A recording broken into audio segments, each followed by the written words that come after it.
that bad.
Welcome back to the Angry Man Podcast with Jason and Greg. He is Jason, the chosen one. I am Greg. It ain't in my mind. I'm a legend. Just that simple, Jay. Yeah, Jay, I'm returning back to the old Greg. They got a taste of it yesterday. Jay. You get a taste of it every single day. I've been way too modest on this podcast, Jay. I'm returning to the old me. Yes, July 29th humbled me just a bit. And it took a few months. Yeah, I had to remain a bit humble, but now I'm back. And yeah, they got a taste of it yesterday. All right, Jay, so let's go ahead and kick it off. Let's go ahead and first, we were going to talk a little bit about the people that support the channel. Rock Dog Interactive. If you need anything relative to website design or logo design, make sure you check out Rock Dog Interactive. They help us out so much. So I'm pretty sure that they can help you guys out. Make sure you go check out Rock Dog Interactive. Black Father Figures, that's the League of Legacies. He is doing wonderful work out in the community for black fathers like myself. So make sure you go check out what the League of Legacies is doing. Black Father Figures, and then Nadaj Vodka, www.nadajvodka.com. They are a black-owned organization out of Jacksonville, Florida. The best tasting triple distilled vodka I have tasted in a very long time, Jay. Black-owned, so make sure you go check them out. They are available in select stores throughout Florida, so go check them out. So, Jay, I want to start off by giving some love to the people that are in the chat. Shout out to MJ Total Health. Barbara D is in the building. Barbara D, I'm going to ask you to forgive my mouth today because more than likely I'm going to be a bit of an ass yet again today. Santos, what's going on with your fam? Devin Trotty, again, the lovely ladies that are in the building. Forgive my mouth because I'm probably going to be a bit of an ass today yet again. All things, shout out to you and anybody else that's currently in the building. If you are in the building, 37 people currently, make sure that you smash the like button.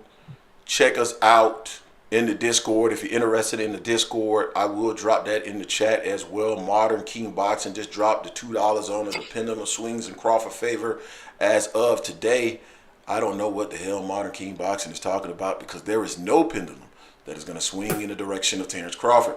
Now, Jay, before we get into the topics that we have for today, I did a live stream yesterday, 2 hours, gave you guys a little bit of bonus content because I had been traveling so much this past week and I was in such a bad mood that I just had the desire to do a Saturday afternoon rant.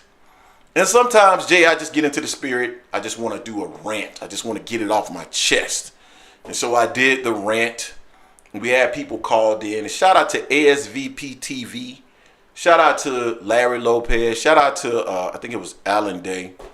I want to start off by apologizing to those gentlemen because I called them a name that I felt bad about afterwards. I think I said, I don't think I called them a name. I think I said something to the effect of, you guys are effing idiots. Because somebody said something to the effect of, Greg is the definition of illiteracy. Which pissed me off because we know that I'm one of the most intelligent men that is currently in the game of boxing. We know this. Shit. We know this. Jay, you know it. You may not want to recognize it, but you know what? Come on, you know it. What? Excuse me? Know what? That I'm one of the most intelligent people that are currently covering the sport of boxing.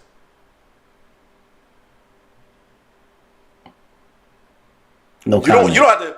Yeah, you don't have to. I know, because you're not going to deny it because you know it's true. But you're not going to give me my props because you're an ass. So let's continue to move forward.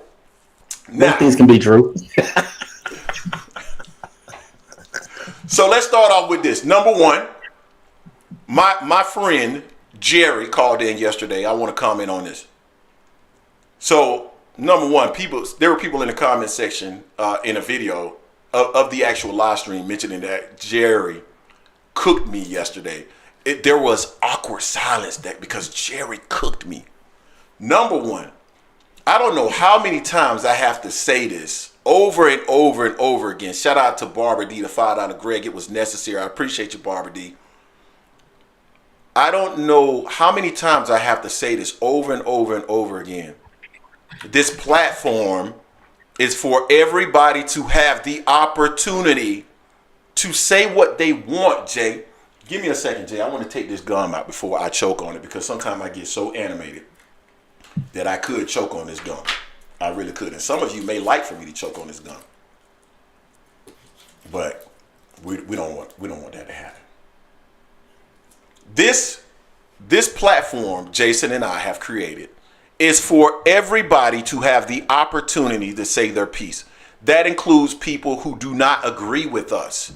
We give Walt the opportunity to say whatever is on his mind.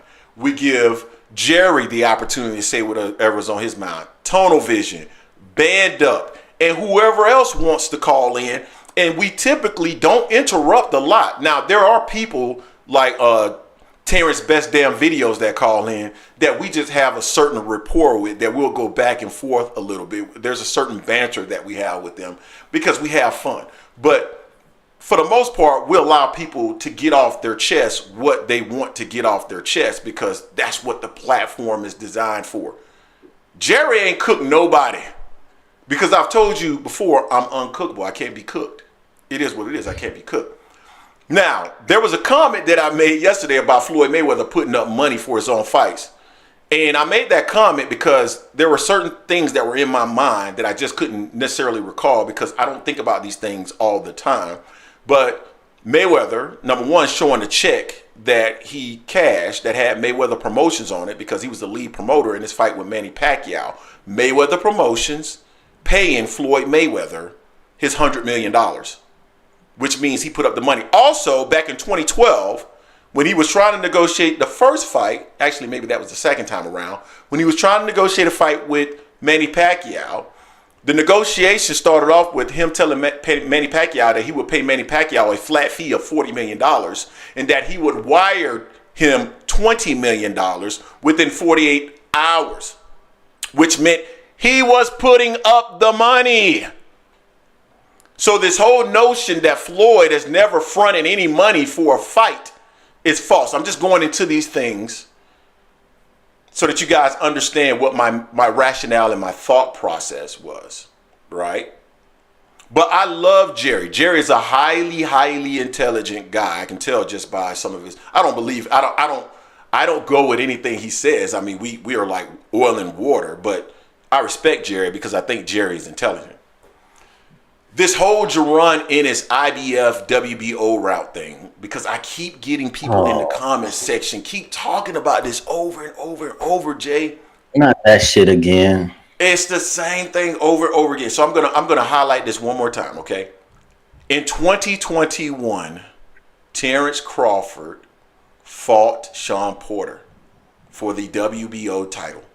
That was the mandatory opportunity. At that time, the two top rated contenders for the title at that moment were Sean Porter and Victor Ortiz. Okay? So at that moment, when Sean Porter was defeated, that was his mandatory opportunity. Terence Crawford did not have to defend against the mandatory again for another 18 months, which meant he didn't have to defend again until early 2023. That's the reason why we started to see the rumblings of Alexis Rocha at the beginning of 2023 because that was going to be his mandatory, Alexis Rocha. That's why we saw him interacting with Bernard Hopkins and Oscar De La Hoya. Do you remember that, Jason? Oh, yeah, because I was pissed about that. Like, this bet not happen. Yep. Okay. So at the beginning of 2022 is when the IBF ordered Gervonta Ennis versus I'm losing his name. Claston? The Canadian. Yeah. Right. I'm losing his name right now. Castillo Clayton. Sorry, Castillo Clayton. Yeah. So they ordered that fight at that moment. So Gervonta Ennis had either two options. He could have tried to wait for Terence Crawford in hopes that he would be able to petition the WBO from the number 2 spot to get the opportunity to face Terence Crawford in 14 months because they ordered it in January. The IBF ordered it in January. The opportunity to enter an IBF eliminator against Castillo Clayton or wait for Terence Crawford from the number 2 position, hoping that he'll get the opportunity to face Terence Crawford in 14 months when he's actually forced to defend against his mandatory or go, quote unquote, the IBF route. Which one did he take? The route that would get him to the title first. And oh, by the way, Terence Crawford, who is currently the WBO champion at 147, still haven't defended the title against his WBO mandatory. So stop with the WBO versus IBF route. It doesn't make any sense. Jesus Christ. Makes no sense at all. Okay. Let's move on to a couple other topics. The Steven Espinosa comment. This was D-Town Sports from yesterday. Shout out to him as well, because I feel like I insulted him. Greg, real quick. Yeah. Before you go into that, talk about Trill Hill saying, "Don't nothing of what you said explain why Boots turned down the Bud fight when it was offered." You want to go ahead and tackle that, since I was wrapped up in the same thing pretty much? So help me understand this.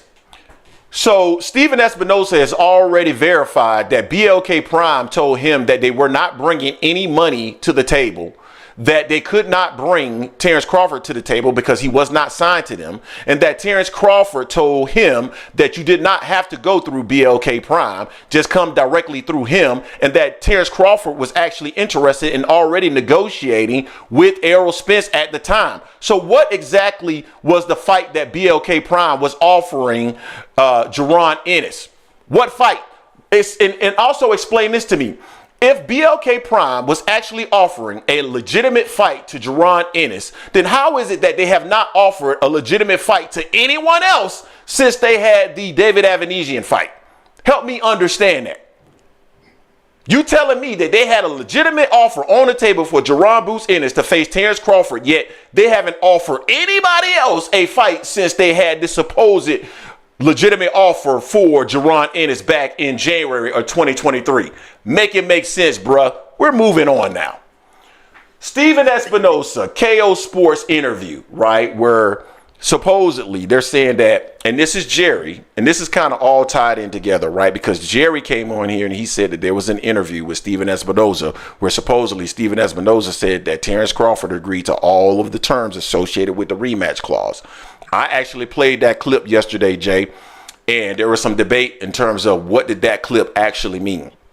We talked about, and I specifically called out a video that we did where we commented on some comments that were made by Steven Espinosa, and it was an interview from KO Sports where he talked about the specifics of the rematch clause and what the winner had, what the winner could force and what the loser could enforce, so forth and so on. And what was interesting was it was clear that Steven Espinosa was talking about, because the interviewer started off with the rumors that were circulating about, the rematch, and asked Steven Espinosa to elaborate on it. Now, what's so interesting is that the way that most people argued, Jason, is that they hide behind the fact that people are not talking very explicitly, like meaning they didn't explicitly state something. And D-Town hid behind, he did not explicitly say Terence Crawford's name, although he was saying things like, you can't say that you're going to stay at 47, telling us that you're staying at 47, and then turn around a few months later, and then if a big fight presents itself, then you fight at 54 when you've told us that you're staying at 47. Told us meaning myself, us meaning our side meaning the PBC. These are things that are contextual, guys. It's easy to understand these things, right? So when you understand these things and these different components, you know what they are saying. So when you roll forward to the interview that was had, I guess this was through Aki TV. I don't know if it was somebody that was affiliated with him who was interviewing Steven Espinosa. And he makes the comment that he made. You understand what it is that he's saying. He's not saying that Terence Crawford agreed to all terms associated with the rematch clause. He's basically saying whether he agreed with all things or not, he was certainly willing to. Now, willing to meaning willing to actually move forward with a rematch, right? Now, let's say, Jay, let's just say at the end of the day, let's say you had absolutely no context whatsoever, Jason. No context. You don't know anything about the rematch or anything whatsoever, the contract whatsoever. And you heard the statement from Steven Espinosa. He's talking about Errol Spence, and his comment is Errol Spence wants his get back. And then you hear him talk about his opponent, and he says his opponent is a businessman, his opponent is a gentleman. And then he adds the caveat of whether or not he was interested or whether or not he was the terms of the contract, certainly he was willing to do it. Dude, just when you're an intelligent person, you will look at that and say, why did he delineate and or differentiate between the two guys? Clearly, there's something else going on here, because one guy, he just simply said he wants his get back and he wants the rematch. The other guy, he clearly differentiated. Yes, he wants the rematch, but there was a differentiation there. So clearly, there is something different between guy A and guy B. Now, either you're an intelligent person and you understand that, and therefore, I want to dig a little bit deeper because I want to understand this.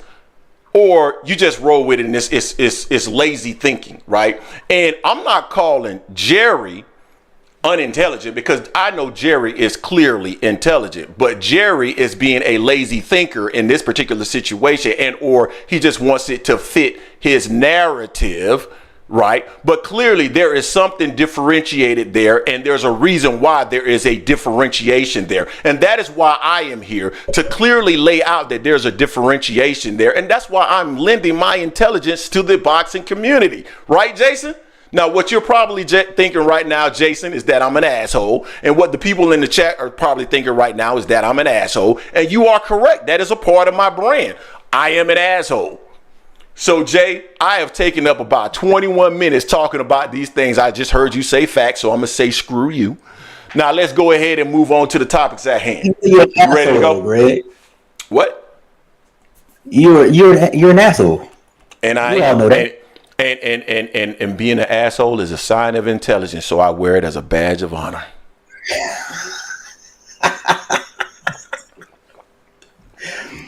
We know that. The thing is like people get into the whole thing about Boots going away from WBO again and all that stuff there real quickly. The fact that Boots was never the mandatory on the WBO. He wasn't in number one. And also when Floyd skipped the fight David Avenesian, he skipped over Boots. Boots was there. He said the name never came up. Why is that? He had an option in. So that's neither here nor there. If Bud stays at 147, the best fight for Bud at 147 is Boots. Point blank, period. Y'all can argue with anyone else, because no one else is gonna believe it's anyone other than Boots at this point in time. We know this. That's my whole thing with Bud right now. If he's gonna stay at 147, fight Boots. If not, drop the belts and move on to 154. Get your money, buddy. Get your money. And let me add this. Terence Crawford has not ducked Gervonta Ennis. Gervonta Ennis has not ducked Terence Crawford. I don't believe any of those things to be true. I think, and somebody said, why did Errol Spence wait? I actually saw another interview with Stephen Espinosa, because I looked these things up yesterday after I got off the live call. And the cataracts thing actually came up like months ago. It's just that we missed it because we weren't thinking about that. Like he talked about this in an interview where he's talked about, Errol has to determine if there's any lingering issues with, the injuries that he's had and stuff like that. And I was like, oh, damn, this actually came up like back in September, but no one actually processed that as he was saying it. So this was something that probably was lingering. He decided to go ahead and have the cataract surgery because he probably wasn't going to move forward with the fight, because he probably didn't want to give up the split that Terence Crawford was asking for. And that's the other thing too. Steven Nelson is on record stating that Bud was offering the fight at 147, and they were doing it by design because, Why was he offering that? Why was Steve Nelson saying that they wanted him at 147? What was the reason for that? Because they didn't want him to take it, because they wanted to try to go get Canelo, which they were never getting. He's on record saying these things. So it's like when all of a sudden we try to pretend like these things don't exist, it's like, what bubble are you guys living in? Anyway, we got 100 people in the building and 27 likes. Go ahead and smash the like button, man, or the dislike button if you don't like the content, but make sure that you're engaging with Jason and the asshole. And if you're new to the channel, this is AM Sports Media and the Angry Man Podcast. We are always dropping boxing related content, so make sure you become a subscriber. And if you are a subscriber, make sure you think about becoming a member. $2.99 per month. It helps to support the channel, man. You may not believe this, but running a YouTube channel actually costs money. So consider becoming a member to help support the channel and in time, for sure. And we got a new channel too, AM Sports Cover 4, where we cover college football. We really enjoy doing that as well. So make sure you ask about the link to that particular channel as well, and we'll shoot that over to you guys as well, so you can support that channel as well. All right, Jay. So where do you want to go from here, my guy?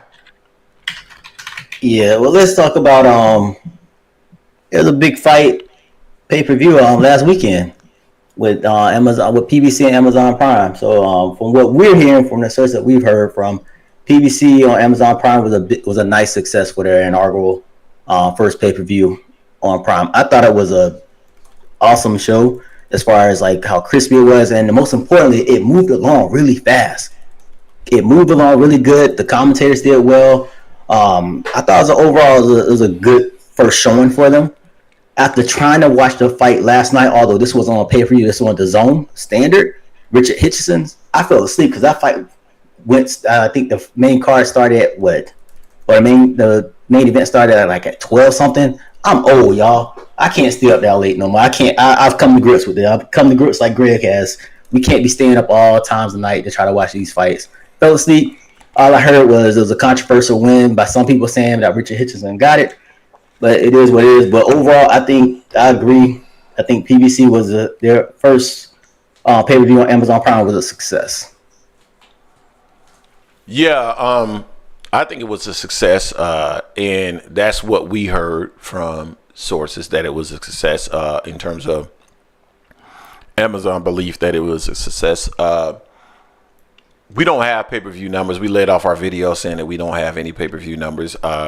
Do I believe that they had a high level of pay-per-view buys? No, because of the card. We know that Tim Tszyu or Sebastian Fundora neither one of those guys are going to drive pay-per-view numbers. We understand that.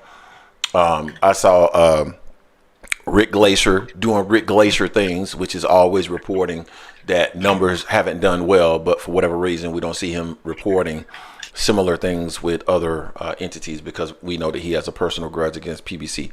But at the end of the day, I don't think anybody believed that this pay-per-view card was going to do, monstrous numbers or anything of that effect.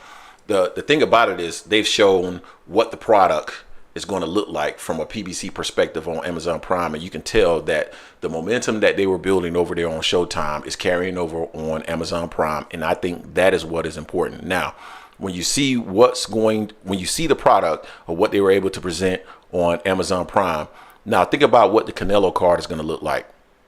That's going to look fantastic. That's going to be amazing. And when you think about how they expedited things from a Tim Tszyu, Sebastian Fundora perspective, and then you carry that over to what we saw, or when you carry what we saw over to Canelo Alvarez, that's going to be fantastic. That presentation is going to be fantastic. And then you're going to carry that over a month later to Gervonta Davis. That's also going to be fantastic. And then you're going to carry that over again to whenever Errol Spence ends up fighting. And that's going to be fantastic as well. So I think they are going to carry some momentum. So I don't know why there's this perception that PBC is floundering. I don't think that's the case. And if it is the case that PBC... Yeah, if it is the case that PBC is floundering, then what is Top Rank? What is Matchroom? What is a Golden Boy? They're all floundering them, and it's so interesting because, and I made this statement yesterday, Jay. It's like, and I called Jay out. Shout out to Jay. Jay's my guy. Supports the channel, but it's like the opponents that are suitable for one fighter, they're not suitable for Gervonta Davis, right? So fighters that are suitable for Shakur Stevenson, like William Zepeda, Jay will be all over that saying, man, that's a great fight. William Zepeda versus Shakur Stevenson, that's a great fight. Man, if they were to announce William Zepeda versus Gervonta Davis, oh man, he'd be talking about how Tank is a duck and the Gervonta Davis protection program and all this other stuff. Why is it okay that Devin Haney wants Pitbull Cruz now? Devin Haney were to announce a fight with Pitbull Cruz after the Ryan Garcia fight, and everybody will say that is an amazing fight. But let them announce Pitbull Cruz versus Gervonta Davis too, and you will hear everybody in an uproar saying, oh, he's just cherry picking Tank and all. I don't get it, dog. Why is it acceptable for everybody outside of Gervonta Davis? Make it make sense. Or the PBC. You can't, bro. It's just, I'm a fan first of boxing. Yeah, I have my favorite fighters, but I'm a fan first of boxing, so that's why I watch so much boxing. That's why I was trying to stay up. My ass was trying to stay up to watch the fight on the Zone. I don't really rock with 80 and them like that. I don't watch with like a lot of European fighters. When I watch them, I'm not interested in the way they're fighting. A lot of them, for the most part. But I watch boxing, so I'm not going to root for any promotional company to fail like RG Rich Glazer does all the damn time. He has an agenda. That's why I can't rock with him, because if you look back basically the last 4 months of his tweets, probably about 95% of it is the same stuff over and over again, saying PBC's going to fail, PBC this, and that, all the time at one entity. He doesn't share wealth when others do bad. We try to get on, Diddy on all the companies if they're not doing the right thing, as well as the fighters. Even if it's our favorite fighters, we've said about Tank. We want to see Tank fight Frank, Shakur, or Devin. We need to see him fight one of them. He's right now is strongly rumored that he's going to fight Frank in June. So he's checking that one box off. If he wasn't fighting Frank, Shakur, or Devin this year, we would have a problem with him not doing that. We just try to keep it fair on that. Even our favorite fighters. Yeah, we've been critical of any fighter, and it's funny because, and I'm not gonna lie, like we are more critical of Terence Crawford than any other fighter, and I'd be perfectly honest with that. But a lot of it has to do with the fact that I like to poke at his fans, because people think I dislike Terence Crawford, but I don't. I want to see Terence Crawford make a lot of money. And I want to see all those fighters make a lot of money and build generational wealth for their families, because there's not a lot of African-American fighters. And I know that there are people in the comment section here that support the channel that are not necessarily African-American. And this is no knock to you. I don't want you guys to feel alienated or anything like that. But there are so many African-American that are in sports and athletics that don't get the opportunity to build that generational wealth. And we do want to see those guys build that generational wealth for their families. And so Terence Crawford is similar. I want to see him build generational wealth for himself, for Bomac, for even Bernie the Boxer, who I've asked to come on the channel so many times, but he continues to duck me because I show signs of intelligence that intimidates him. And I understand that, Bernie, but trust me, I would not use my level of intelligence to do anything that would harm you or your brand on this channel. Brother, come on to the channel, man. I will not destroy you, I promise. But anyway, no, I'm messing with you, Bernie. I'm being funny, man. But no, in all seriousness, I like Terence Crawford and those guys. I would love to see Terence Crawford earn that generational wealth and position himself to just make a way for his family to be rich forever. So, but we do criticize him a lot. But a lot of the times, I like to just poke at his fans like Rahman Sula. I love poking at him. Oh my God, I have such a good time poking at him. But anyway. Yeah, I mean, the thing with Bud, I've said it before, I said it again. So as Bud fighting Canelo, I didn't want that fight because I want David Benavidez to get that fight, because I feel he's the one that should be getting that fight more than anyone else. If David wasn't there, I wouldn't care if Bud got the fight. I was like, yeah, give Bud the fight. We even talked about how it should be. Like, if before they made this fight with Canelo and McGill, like, fight David and Canelo fight in May. The winner fights Bud in September. That's we propose that, but we're still hating on Bud somehow. We want Bud to get money. I don't understand that. Hold on. There's a couple of comments here. Don Fabrizio Gambino. I like that name, boy. It sounds like you might be in the mob. Greg, if you want Bud to build generational wealth, you wouldn't against the moves he's making, good brother. I'm fine with the moves he's making. I actually said that the moves that he is attempting to make, I don't have an issue with the moves that he's attempting to make. It's just that I have an issue with the fans trying to justify the moves. That's my issue. Like, when you use logic, like, okay, so you're okay with Bud skipping David, but you get pissed because Spence may skip Bud. Those are my issues. Not that Terence is trying to get to the biggest bag that he can. And I have issues when you present it as he's trying to build his legacy when it's really he's trying to get to the bag. Like, let's keep it real, man. Let's keep it a buck. That's all. I ain't got no problem with any of that. Juice Lee's in the building. Juice Lee. And there was somebody else that said something else. Hold on. I saw it. I wanted to read it real quick. Where is it? We could tell y'all love Bud. Look at your video titles. I think our video titles are quite generous to Terence Crawford. I mean, my opinion, but maybe I'm wrong, Jay. I don't know. I thought we were pretty generous to Terence Crawford. Bro, we said Bud was the number one pound for pound fighter after the Spence fight. We even said him and Spence, they were 1A, 1B before they fought. Yeah, I agree. Wasn't good enough. Somehow we never gave Bud credit for his. We said Bud is still tops. We said that, and I even said skill for skill. If he were to fight Canelo, his skills outdoes Canelo easily. To me, his skills are better. I just don't get it. Rockman said it's chess. May the best man win. I'm cool with that. That's better. And then Juice Lee said, "Come on, Gregory. Come on, man. Don't call me Gregory, man. My mama. Come on, man. My mama called me that, man. What are you doing? This is an unofficial Bud channel. Okay." All right, Jay, man. What's the next topic, bro? Someone said, "No, I'm saying y'all talk about Bud every 5 out of 6 videos. That's not true. Yeah, that's false.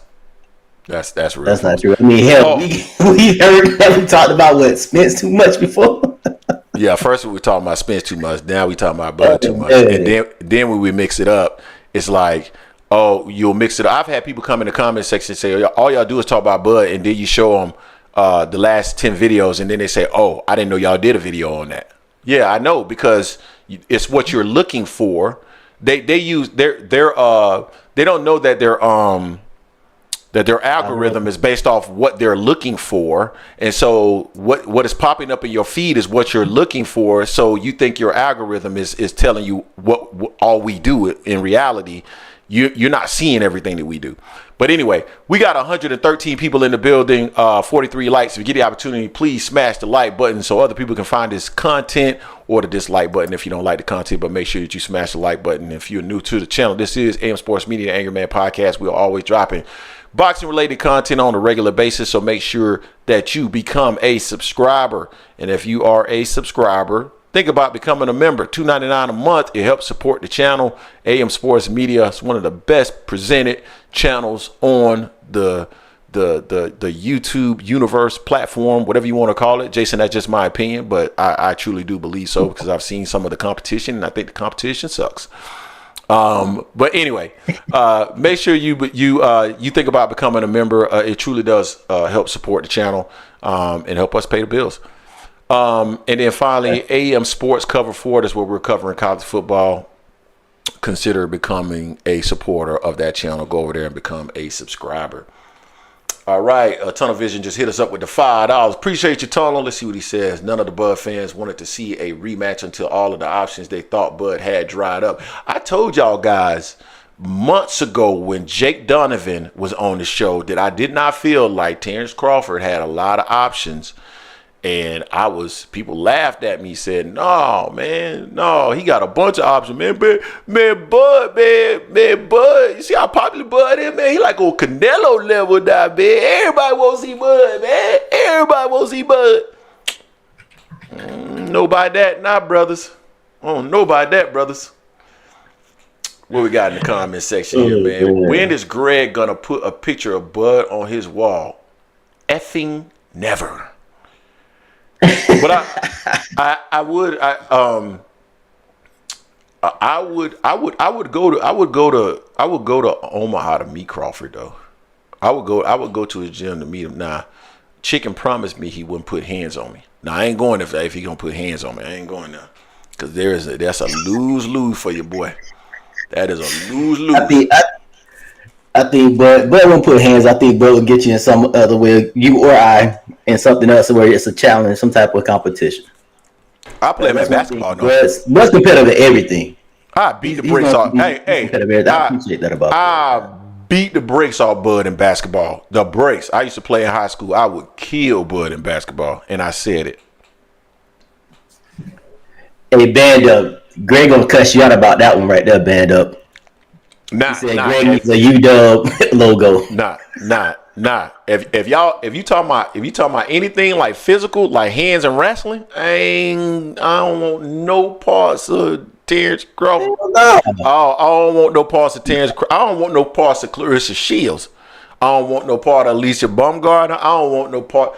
I don't want no parts of nobody. My body don't work the same. I don't want none of that. I don't want none of that. I ain't fighting nobody necessarily right now. At this age, man, nope. I ain't got time for that shit. Yeah, my body don't work the same. I don't need that. I use nothing but brain power these days. Nothing but brain power. I'm a big dude, so people might think that they can. I want to fight, but I don't want to fight. Nah, you ain't about to just run. They trying to say you got punched in your nose and got your lunch money stolen in school. Who, me? Yeah, no, I'd be killing them. Said that. No, I ain't. Boy, I ain't get beat up when I was younger, dog. I've actually been in the ring, dog. Like somebody like band up, like 6 foot, 160 pounds. Yeah, I toss him. Toss.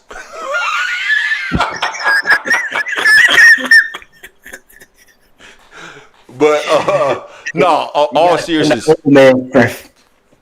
No, all seriousness though, man. I'm not into that. But anyway, what's the next topic, bro? What's the next topic?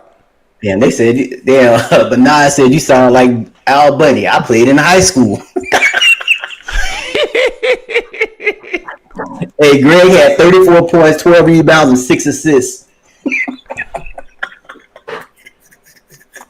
Okay, man. Y'all gonna make me start cussing on here again. Like yesterday, I'm trying to hold my peace. Oh, man. Oh, damn. All right. Y'all gonna make me start cussing again. I'm trying not to cuss folks out. Hey, Greg, leave my boy Bud alone. Man, Bud, my boy too. Hey, man, we gonna get Ray Jack on here, man. Ray Jack is the one guy that brings out the best in Bud. Everybody. Yeah, I love to see Crawford go back and forth with Ray Jack, man. That's like, I'm like, man, Crawford need to hire Ray Jack to come on the road with him. I swear to God, man, his promotions will go through the roof, dog. Straight up. Yeah. Man, I'm open the lines up. I'm gonna open the lines up. I'm gonna open the line. Hey, Modern King Boxing. I've been chilling, dog. Like, I've been reserved, man. I've been real reserved. I'm gonna be honest with y'all, man. I'm gonna keep it a buck. And a lot of people, Jay, you know me, man. You know I'm one of the realest. I'm one of the realest cats you ever met in your life.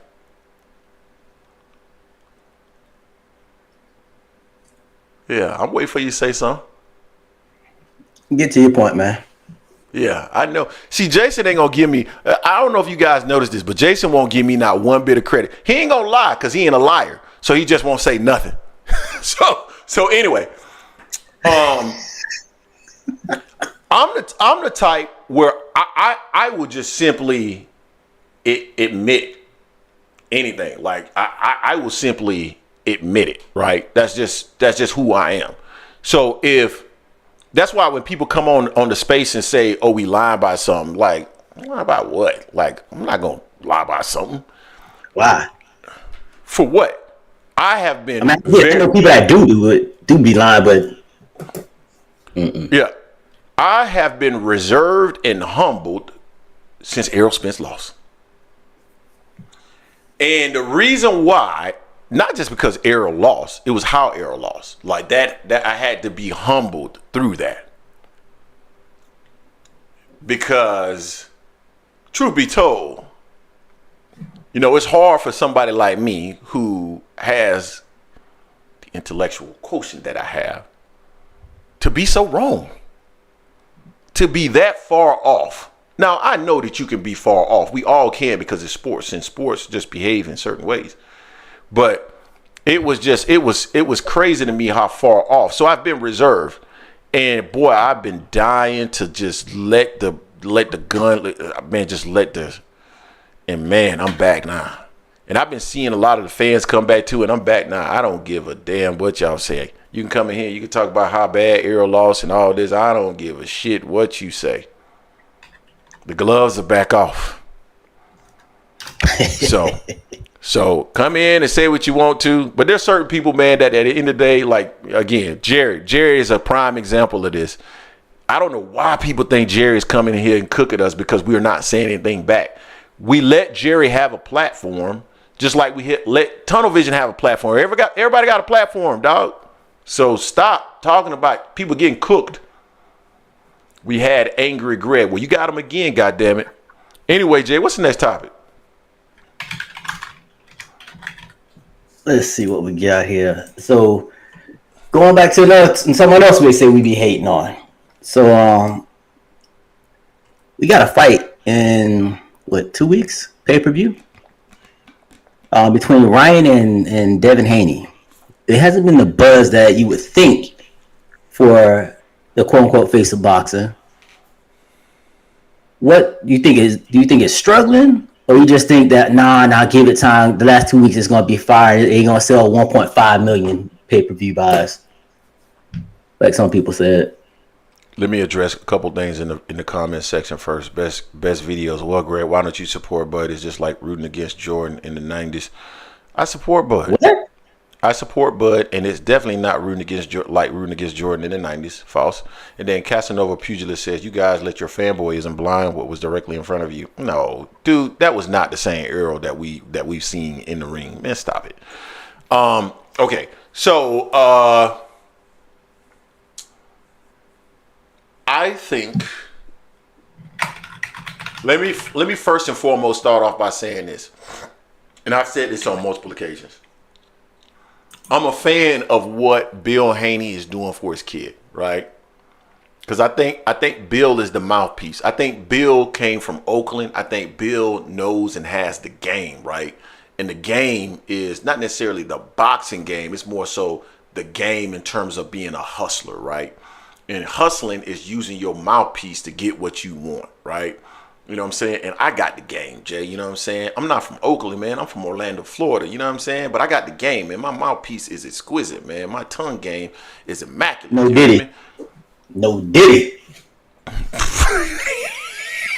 God dang it, man. Stop it. Shit. Anyway. So, but the point that I'm making is, he's made statements in regards to Devin Haney, which they're factually incorrect, right? He is not a face of boxing in the sense that he is a draw, right? I don't believe that Regis Prograis fight was successful, and I think it's risky actually fighting Ryan Garcia in this regard, right? If Ryan wasn't truly the driving force in those pay-per-view numbers, meaning that in combination with somebody like a Gervonta Davis, who is really a draw, it was like that's a situation where the sum of the parts added up to be more. Then you're in a situation that when you end up in a fight with Ryan Garcia, you don't end up in a situation where you're going to do massive numbers, right? And then you're losing momentum in terms of a fight against Gervonta Davis, because I think at some point he is going to have to acquiesce. He is going to have to capitulate to the demands of Gervonta Davis if, in fact, he wants to get what he is proclaiming as the biggest fight in the sport of boxing, which is himself versus Gervonta Davis, right? So I don't think this fight has the buzz that they're trying to make it seem that it does. It doesn't feel like that just through the metrics that we have access to. It's going to be interesting.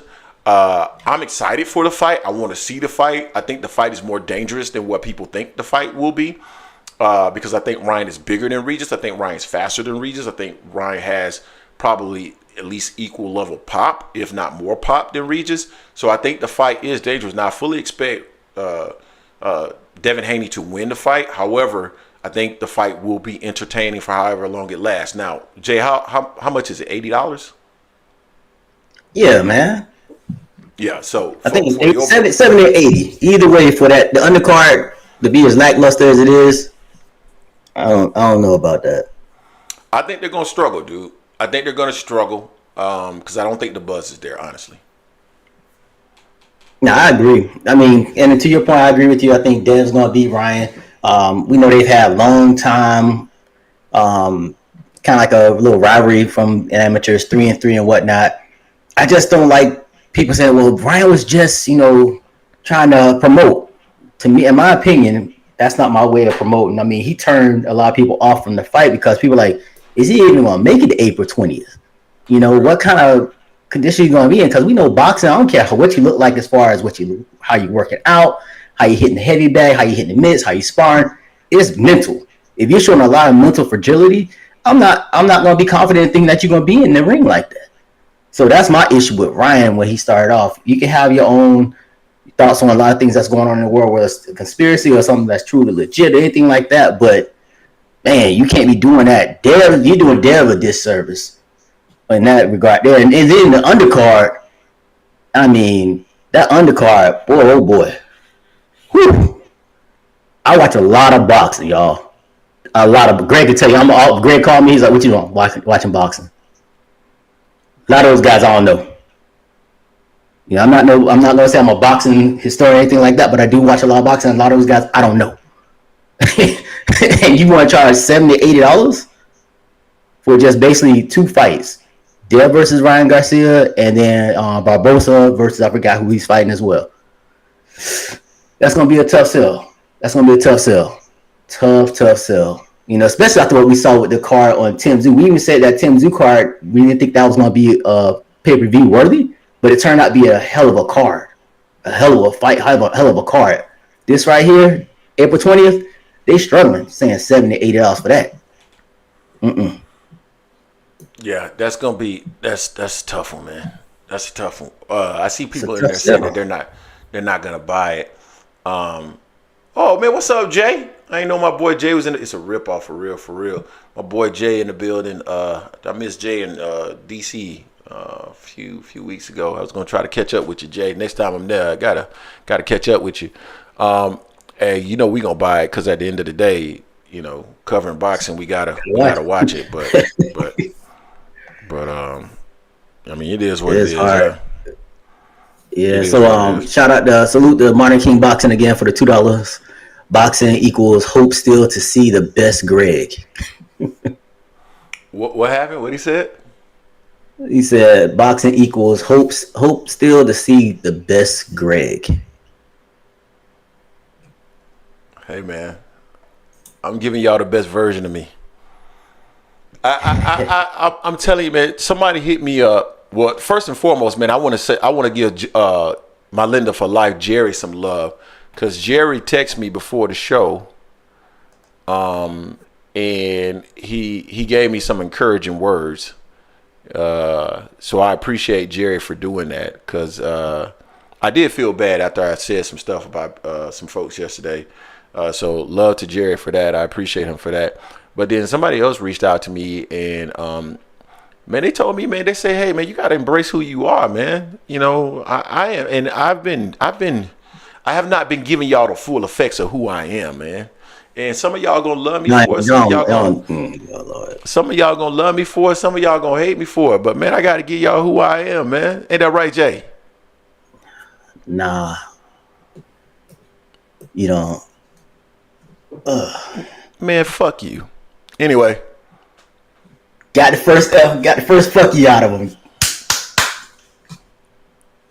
Took that one for the team. Took that one for y'all, chat.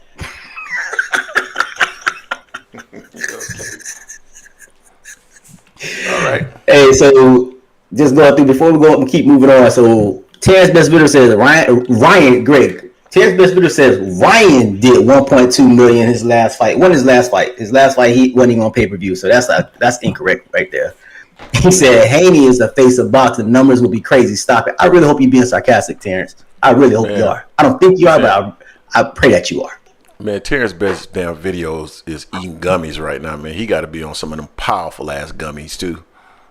What the hell he talking about? He must be on some Delta 13s. Terrence Best videos is on. He on Delta 18 gummies. What the hell is he talking about? He said Ryan did all 1.2 million. Who said they thought it was going to be like 1.5 million or something like that? Who? Didn't someone say that? 1.5 million. Who? Pay-per-view guys for this fight here with Brian and Dev. Somebody. Jerry. Jerry said that shit.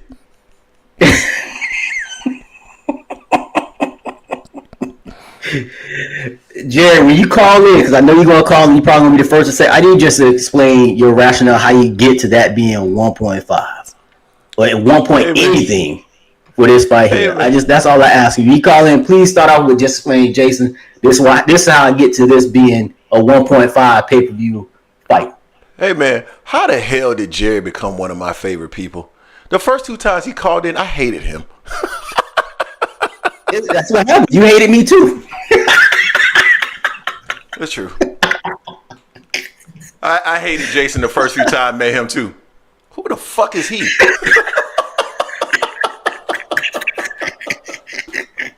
And I hated your punk ass too. Right back. And here we are.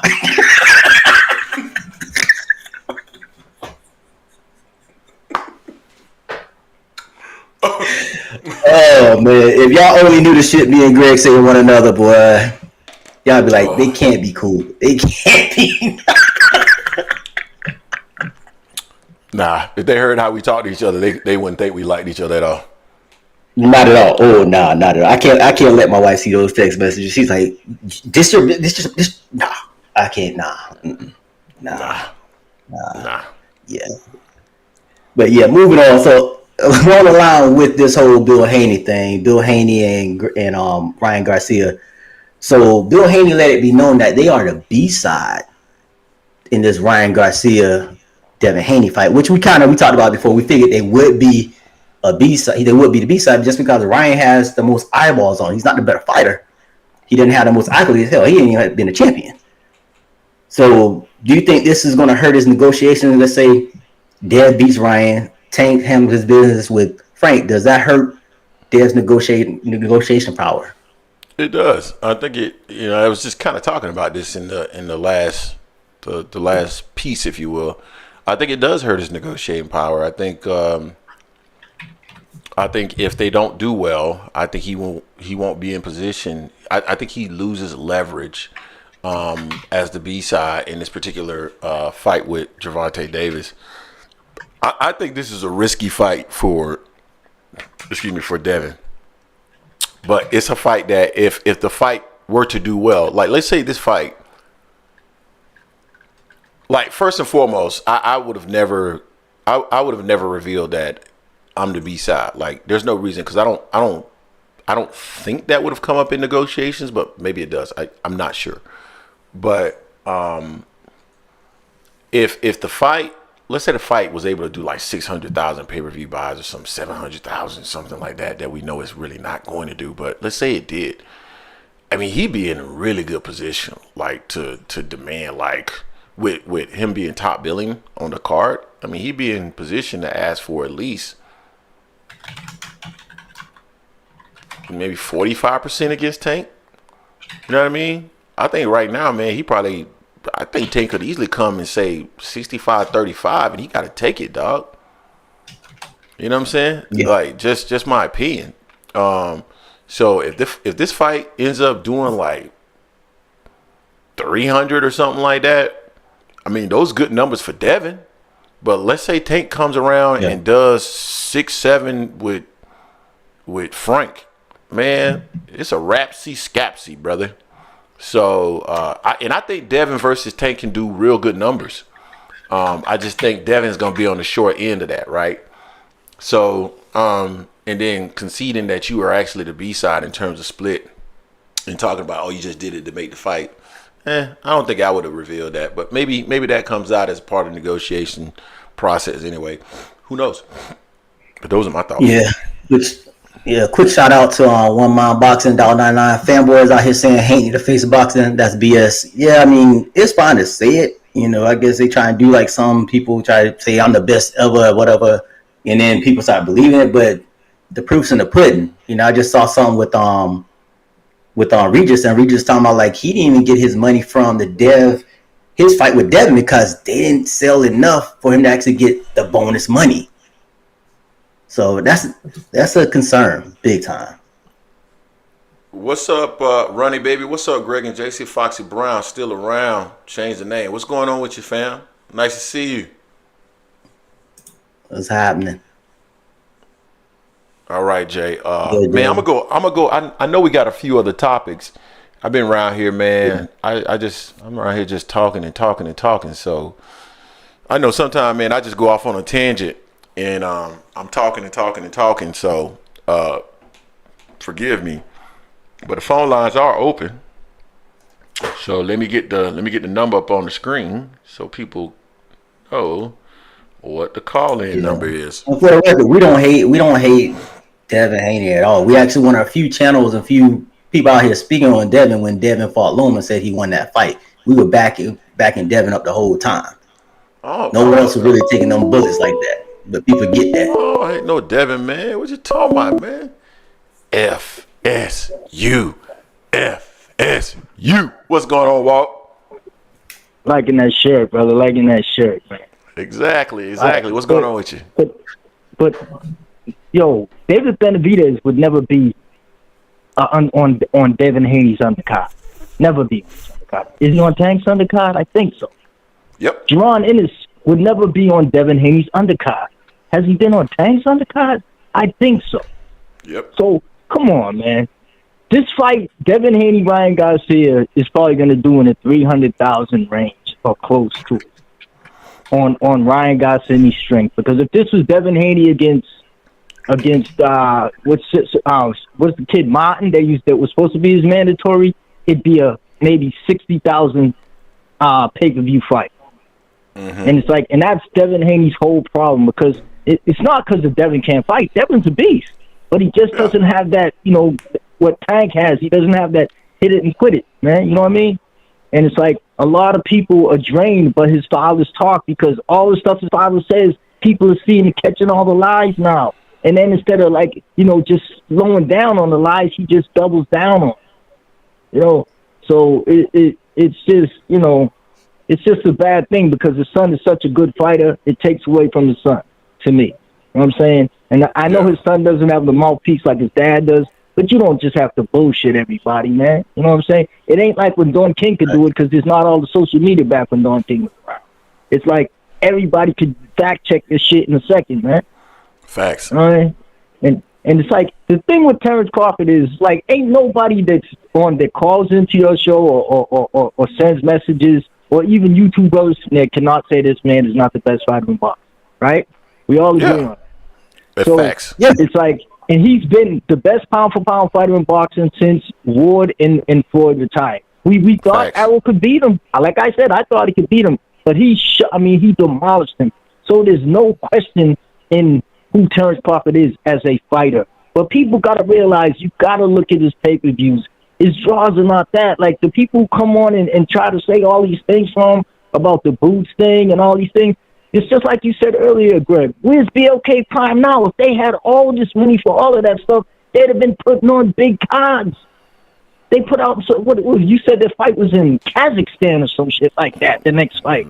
Venezuela, like, in the park. I mean, you could be fans of fighters, but be realistic. You don't have to, like, some people that really take on boxing is, how when you used to go in the supermarket and you see them magazines that have an ape just had baby with a giraffe, you know what I mean? And they believe anything this dude says.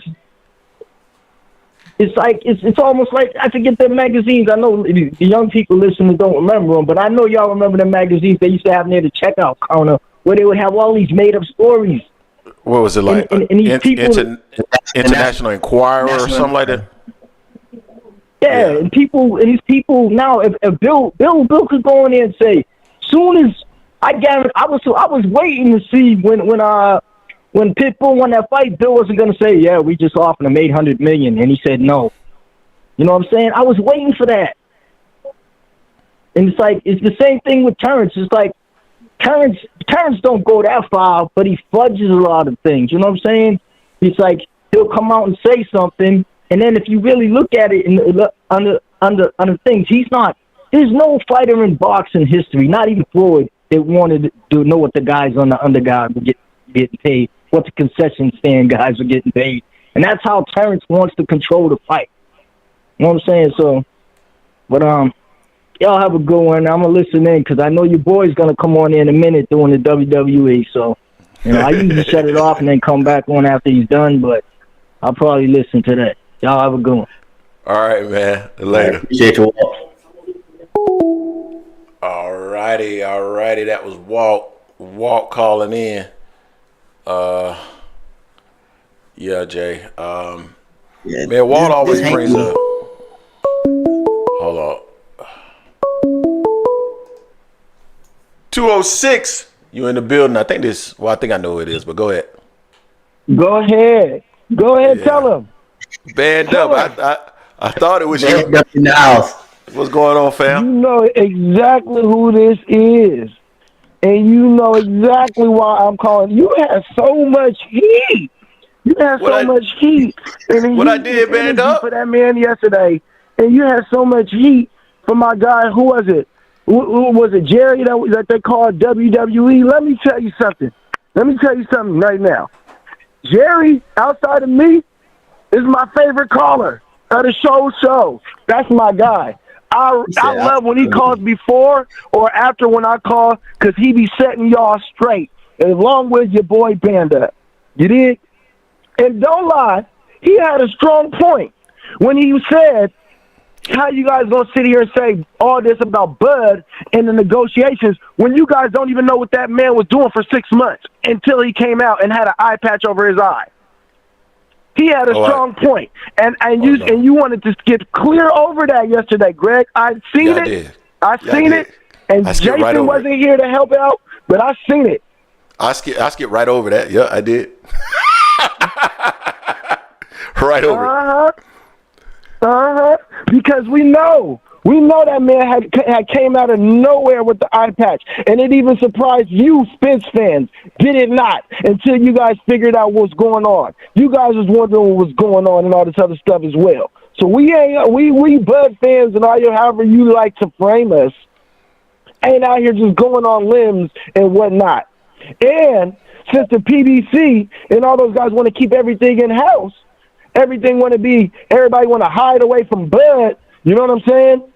Then why don't Errol fight Boots? Or why don't Errol fight Charlo since Sebastian Fundora and Tim Tszyu at 58 or wherever, you know what I mean, that, or whatever you want, 54, whatever it is. Can I answer that? Are not going to be available. Can I answer that? Oh yeah. Yeah. We want to see those fighters against the winner of that fight. The winner of that fight, right? Yeah, Terence Crawford. Of what? Sebastian Fundora and Tszyu? No, Terence Crawford and Errol Spence. So the winner should fight those fighters, which is Terence Crawford. He was a winner. He didn't want to got the belts. He should fight him. Okay, at 54? No. He need to fight Boots at 47 so Boots can get the titles. He wanted to fight Errol. No. Hold on, but Bud ain't a draw. Bud ain't this draw that everybody talking about, but you guys want Bud to fight Boots. If numbers is what you guys are talking about, have somebody that got the numbers fight him. Boots Ennis versus Errol Spence. What's up with that? No. Two non-draws can fight each other. Oh, two non-draws, but you guys want draws, right? You guys want Errol to keep doing these big numbers, right? Why don't you guys want your boy to fight Boots? You guys want to keep everything in-house? You guys want all the money to go to him? You guys want to freeze my boy Bud out? All this other stuff, you don't got a lot of options. So why don't you guys give your boy that do got some options when both fighters are free and it's easy to make the fight at Dallas Stadium? No, they've already said that Boots is an option for him, and Boots was his mandatory, and Boots want to fight. No, so but why aren't you pushing for it? I haven't heard no Jason and Greg video AM podcast, salute to AM podcast, come out questioning why Errol Spence is not fighting Jamel Charlo or Boots Ennis. I hear you guys asking about Bud. Why would we push for that when Bud was the one that had the actual belts, and Bud is the one that said he wanted to stay at 47? Because Errol's your guy. Listen, look, who do you guys got going in your background right now? What? Errol Spence fighting. Hold on. Errol has already said that he's moving up to 54. Terence was the one that said he wanted to stay at 47 for the rematch. Has Terence Crawford not been campaigning to go to 54? Has he not been trying to campaign to go against him too? Hold on. That's fine. But one guy has mentioned that he wanted to go up to 54 the entire time. One guy used 47, tried to use it as a leveraging tool in order to get more money. So one guy had his foot between 47 and 54. One guy's been at 54 the entire time. So why would? So hold on, let me finish. So why would I be pushing for the guy that has been campaigning or wanting to move to 54 since before he even fought at 47 to begin with, versus the guy that had his foot halfway between 47 and 54? That doesn't make any sense. So you talk about the same guy that got 3 belts at 47? That was doing perfectly fine, right? He was doing perfectly fine at 47 before he came out looking distraught or whatever you guys wanted to say at the Bud fight. But who has 3? That same guy that you guys are talking about. Yeah, that same guy. Hold on, and there's videos with Terence Crawford before the fight saying that it wasn't easy to make the weight. You talking about that guy?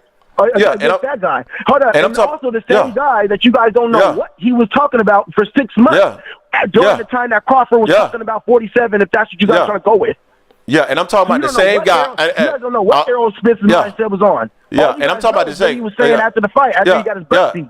Yeah, and I'm talking about the same guy that still holds 3 titles at 147 pounds right now. That guy, the guy that holds. Hold on, the guy. The guy that holds 3 titles at 47. I'm talking about him fighting another guy at 47, not the guy that don't hold no titles at 47. And Errol's last fight was at what weight?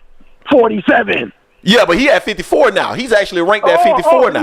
Errol ain't had no fight at 54. And how long? What's the last time Errol had a fight at 54? So what? Now it's hearsay. Errol had his last fight at 47. Bud had his last fight at 47. You guys try to squeeze my guy out, but you guys don't want Errol to go to the fire to fight. Bud is a champ at 47 because you guys can know what's going to happen to that. Band up. Let me ask you a question. Who is currently a champion at 47? Errol Spence or Terence Crawford?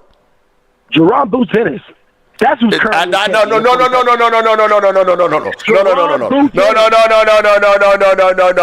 No. Out of Errol Spence and Terence Crawford. Okay, let me ask you a different question. Who is currently the WBA, WBO, and WBC welterweight champion? Terence Crawford currently holds those belts and is currently at 154. No. I didn't ask you that second part. I don't need that caveat. So which one makes more sense for me to ask to fight the IBF welterweight champion? A guy that holds no titles at welterweight or a guy that holds 3 titles at welterweight? Argument over. I win again. No. Hold on. A guy that Gervonta Davis chose to go the route of to get those belts. That's who the guy that Gervonta Davis. Hold on, no. Let me talk. A guy that Gervonta Davis clearly wanted to go the route of to try to get to. He didn't go the route of Crawford. He went the route of Spence. So he's been trying to get to Spence, and you guys trying to hide Spence away from that man.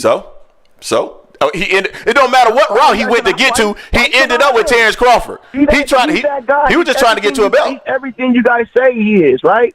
He's everything you guys say he is. And you guys don't think that Bud is this big draw. You guys don't think he sells, all this other stuff. But you guys don't want to see your mans go through no fire when the kitchen's kind of hot. So let me ask you a question. 54, you still haven't answered the Jamel Charlo question. If you're trying to keep it in house. I don't mind him fighting. I don't mind him fighting Charlo. I don't mind him fighting Charlo at all. But the question I have for you is, why do you have a issue with your man fighting Gervonta Ennis? I feel my man, because we just talked about this last week. I want my man to go up and get that Canelo fight. I don't want Crawford to do anything else going back down. There's nothing. He knocked out everybody. TKO everybody. Everybody done. So what we going to do is hit another TKO? Nah, we done with that. I want him to go up and get that bag. That real bag. That real bag. Gervonta Ennis do not present that bag.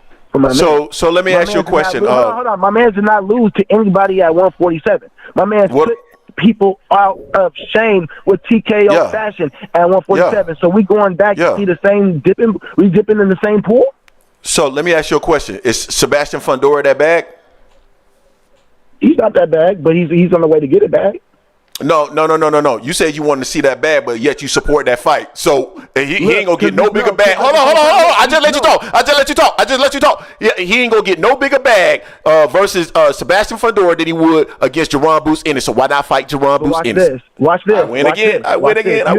You acting no, Greg. You acting like that's gonna be Bud's last fight. If he does that, then what? Oh, he's moving up from 2-weight classes to fight Canelo instead of moving up from 3-weight classes to fight Canelo. Oh my God! Hold on. Which is what Canelo just did against Charlo, right? He just fought 2 weight classes under him. So why would he not fight Bud 2 weight classes under him? You see how it looks better for us? You see how it looks better for us when you know what I mean? When you want to take that route, you see how that looks good for us? No, I don't. Jesus, he is not getting Canelo. He ain't getting that fight. Hold on, you just said that he was getting frozen out by the PBC, and we know that Al Heyman has mind control over Canelo Alvarez. He ain't getting that fight. We gonna go with mind control over Debo now? Yes, he is not getting that fight. He is not getting that fight. The only way he getting that fight is to go and take out the man that Canelo is truly afraid of, which is David Benavidez. And we know if he step into the ring with David Benavidez, it's night. Look at here, that man could fight, you know what I mean, at 54, and during that time, Melo ain't can't be doing all this running. Like I said last week, he can't be doing all this running for all this time. So if he wants to eventually catch him, while Bud is getting them rounds at 54, getting them belts at 54, he could go and whenever we'll fight Benavidez, however that's playing out, because they already at the same weight class, right? Like I said, he can't wait forever. Boom. So, like I said, Bud get these belts. Now that's presenting another. Same thing what Nello just did. 2 weight classes up instead of Nello saying, oh, he's a 3-weight class guy. I don't want to fight him no more. Or whatever he try to say. I ain't going for all that 3 weight classes. We going to go to 2 because you just fought somebody that's 2 weight classes below you. So it shouldn't be a problem for Bud. It doesn't look good for Bud just going back in the same dipping pool trying to get a Nello fight. What does Bud fighting Boots have to do with him getting Nello? How does that work at all? Hey, let me ask you a question. Let me ask you a question. Why are you okay with Bud fighting Sebastian Fundora, but you're not cool with him fighting Benavidez? I don't understand. Because you were talking about measurables before. Hold on. You were talking about measurables before, talking about the height and the reach and all that shit. But Sebastian Fundora is 6'5" with a way bigger reach, and David Benavidez is only 6'2", and they got the same reach. Explain that to me. Explain it to me. Hydration. No, Benavidez, no. I'm not gonna let you tell that lie. Benavidez only rehydrates by 17 pounds. He's already confirmed that. No, I'm not gonna let you tell that lie. Listen, bro. You just said he rehydrates at 17 pounds, right? That's 17 pounds north of what he's campaigning. Man, he gonna get his motherfucking ass whooped, and you know it. He gonna get his fucking ass whooped, and you know it. North of what he campaigns at. You mean to tell me Sebastian Fundora is campaigning over 30 pounds north of where he campaigns at? Listen, bro. To match Benavidez? Listen, bro. Are you kidding me? Listen, bro. He done already confirmed that he goes up to 185, and he already said that he is willing to put a rehydration clause in there for anybody concerned about how much he rehydrates. What you really know is that size and that work rate from David Benavidez will whoop that boy's ass. That's what you really concerned about. I want you to say it. I want you to admit it here, right? Admit it live on the Angry Man podcast, and I'll be good with you. I'm not concerned about it, Jason and Greg, because I feel Terence Crawford got the best skills in the game. That's why I'm not. Okay, then fight him. Because Bomac said size don't matter until we start talking about David Benavidez. Then he says, fuck no. Terence Crawford is at 147, campaigning at 154. Like I said, that man got the skills to pay the bills. You need. I don't care what y'all guys however you about it, but I do know, and I see, and I peeked through it. I peeked through you guys a little trying to hide Errol because you guys, you know what I mean? I see that. You guys don't want him to get beat again. You guys know that Bozy Ennis' skill set is compared to Terence Crawford's skill set and skills what? Was it what they say? What are you talking about? Bozy is gonna be his. Bozy gonna be his coach. Or Styles make fights. Fights or something like that. And Errol's style is not a style for Gervonta Davis. You know that. I want you to say that. I want you to say that, Jason Craig. You know that. No. There with Gervonta Davis at 54. Hold on. Even if Gervonta Davis moves up at 54, you still don't want to see Errol go against that man. And that's the crazy thing. Hold on. How is Errol gonna end up fighting? Bozy is already campaigning to be he's not though. Ain't nothing. How do you know that? How do you know that? Stop it. Ain't nothing signed. Has anything came out saying that Errol Spence is with Bozy? Listen. I see. Hey, listen. I see what you're trying to do. Right? You want somebody. You want somebody. Me and Jerry, we are not going for it. Me and Jerry's not going for it. You trying to change the narrative to point it towards Errol Spence. No, your man is the champion at 47. He holds 3 belts at 47. If anybody should be fighting Gervonta Ennis, it's your man. Errol Spence don't hold no belts at 47. Your man does. So that's a mute point. And you know Errol Spence does hold L at 147. Okay. That's why he should fight somebody at 147. No, for what? No, he's done. He's done. How do we know Errol's ready? How do we know he's Errol's done? ready? No, he's done. No, he don't need to. No, he don't need to fight at 47 no more to prove if he's ready to fight. No. Well, he lost to somebody at 47. Obviously, 47 is giving him issue.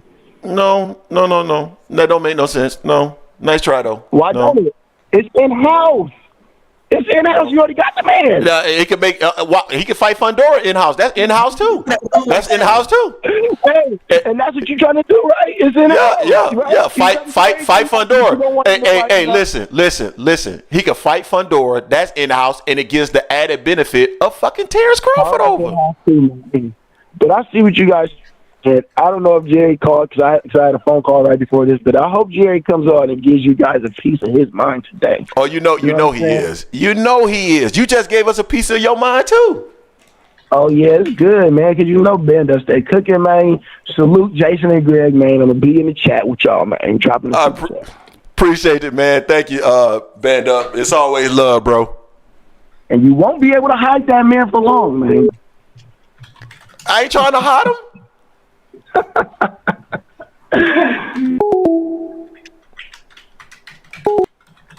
901, you on with the Angry Man Podcast. What's going on, fam? Hey, what's going on, Greg and Jason? This is Santos out of New England. How y'all doing? Doing well, man. How are you? What's going on? I'm good. I'm good. It's been a minute, man. I try to get in before FSU Wall, and I try to get in before Jerry Yolanda for life. So it's good to finally get on. Good, man. Yeah. Listen, a couple things with Greg, man. I appreciate you being on your villain arc today. Do your thing, man. Do your thing, man. I like to call in and I like to think about the business of boxing, so maybe I'll slow the pace down a little bit. I am a fan of Canelo. I get y'all aren't, but I respect I can come on. I'm definitely annoyed by how he's moving. He's in his diva phase, right? He's got his diva arc, and I think Bud is trying to follow in that suit. However, I know a couple weeks ago, there was this thing about, he's leaving the PBC.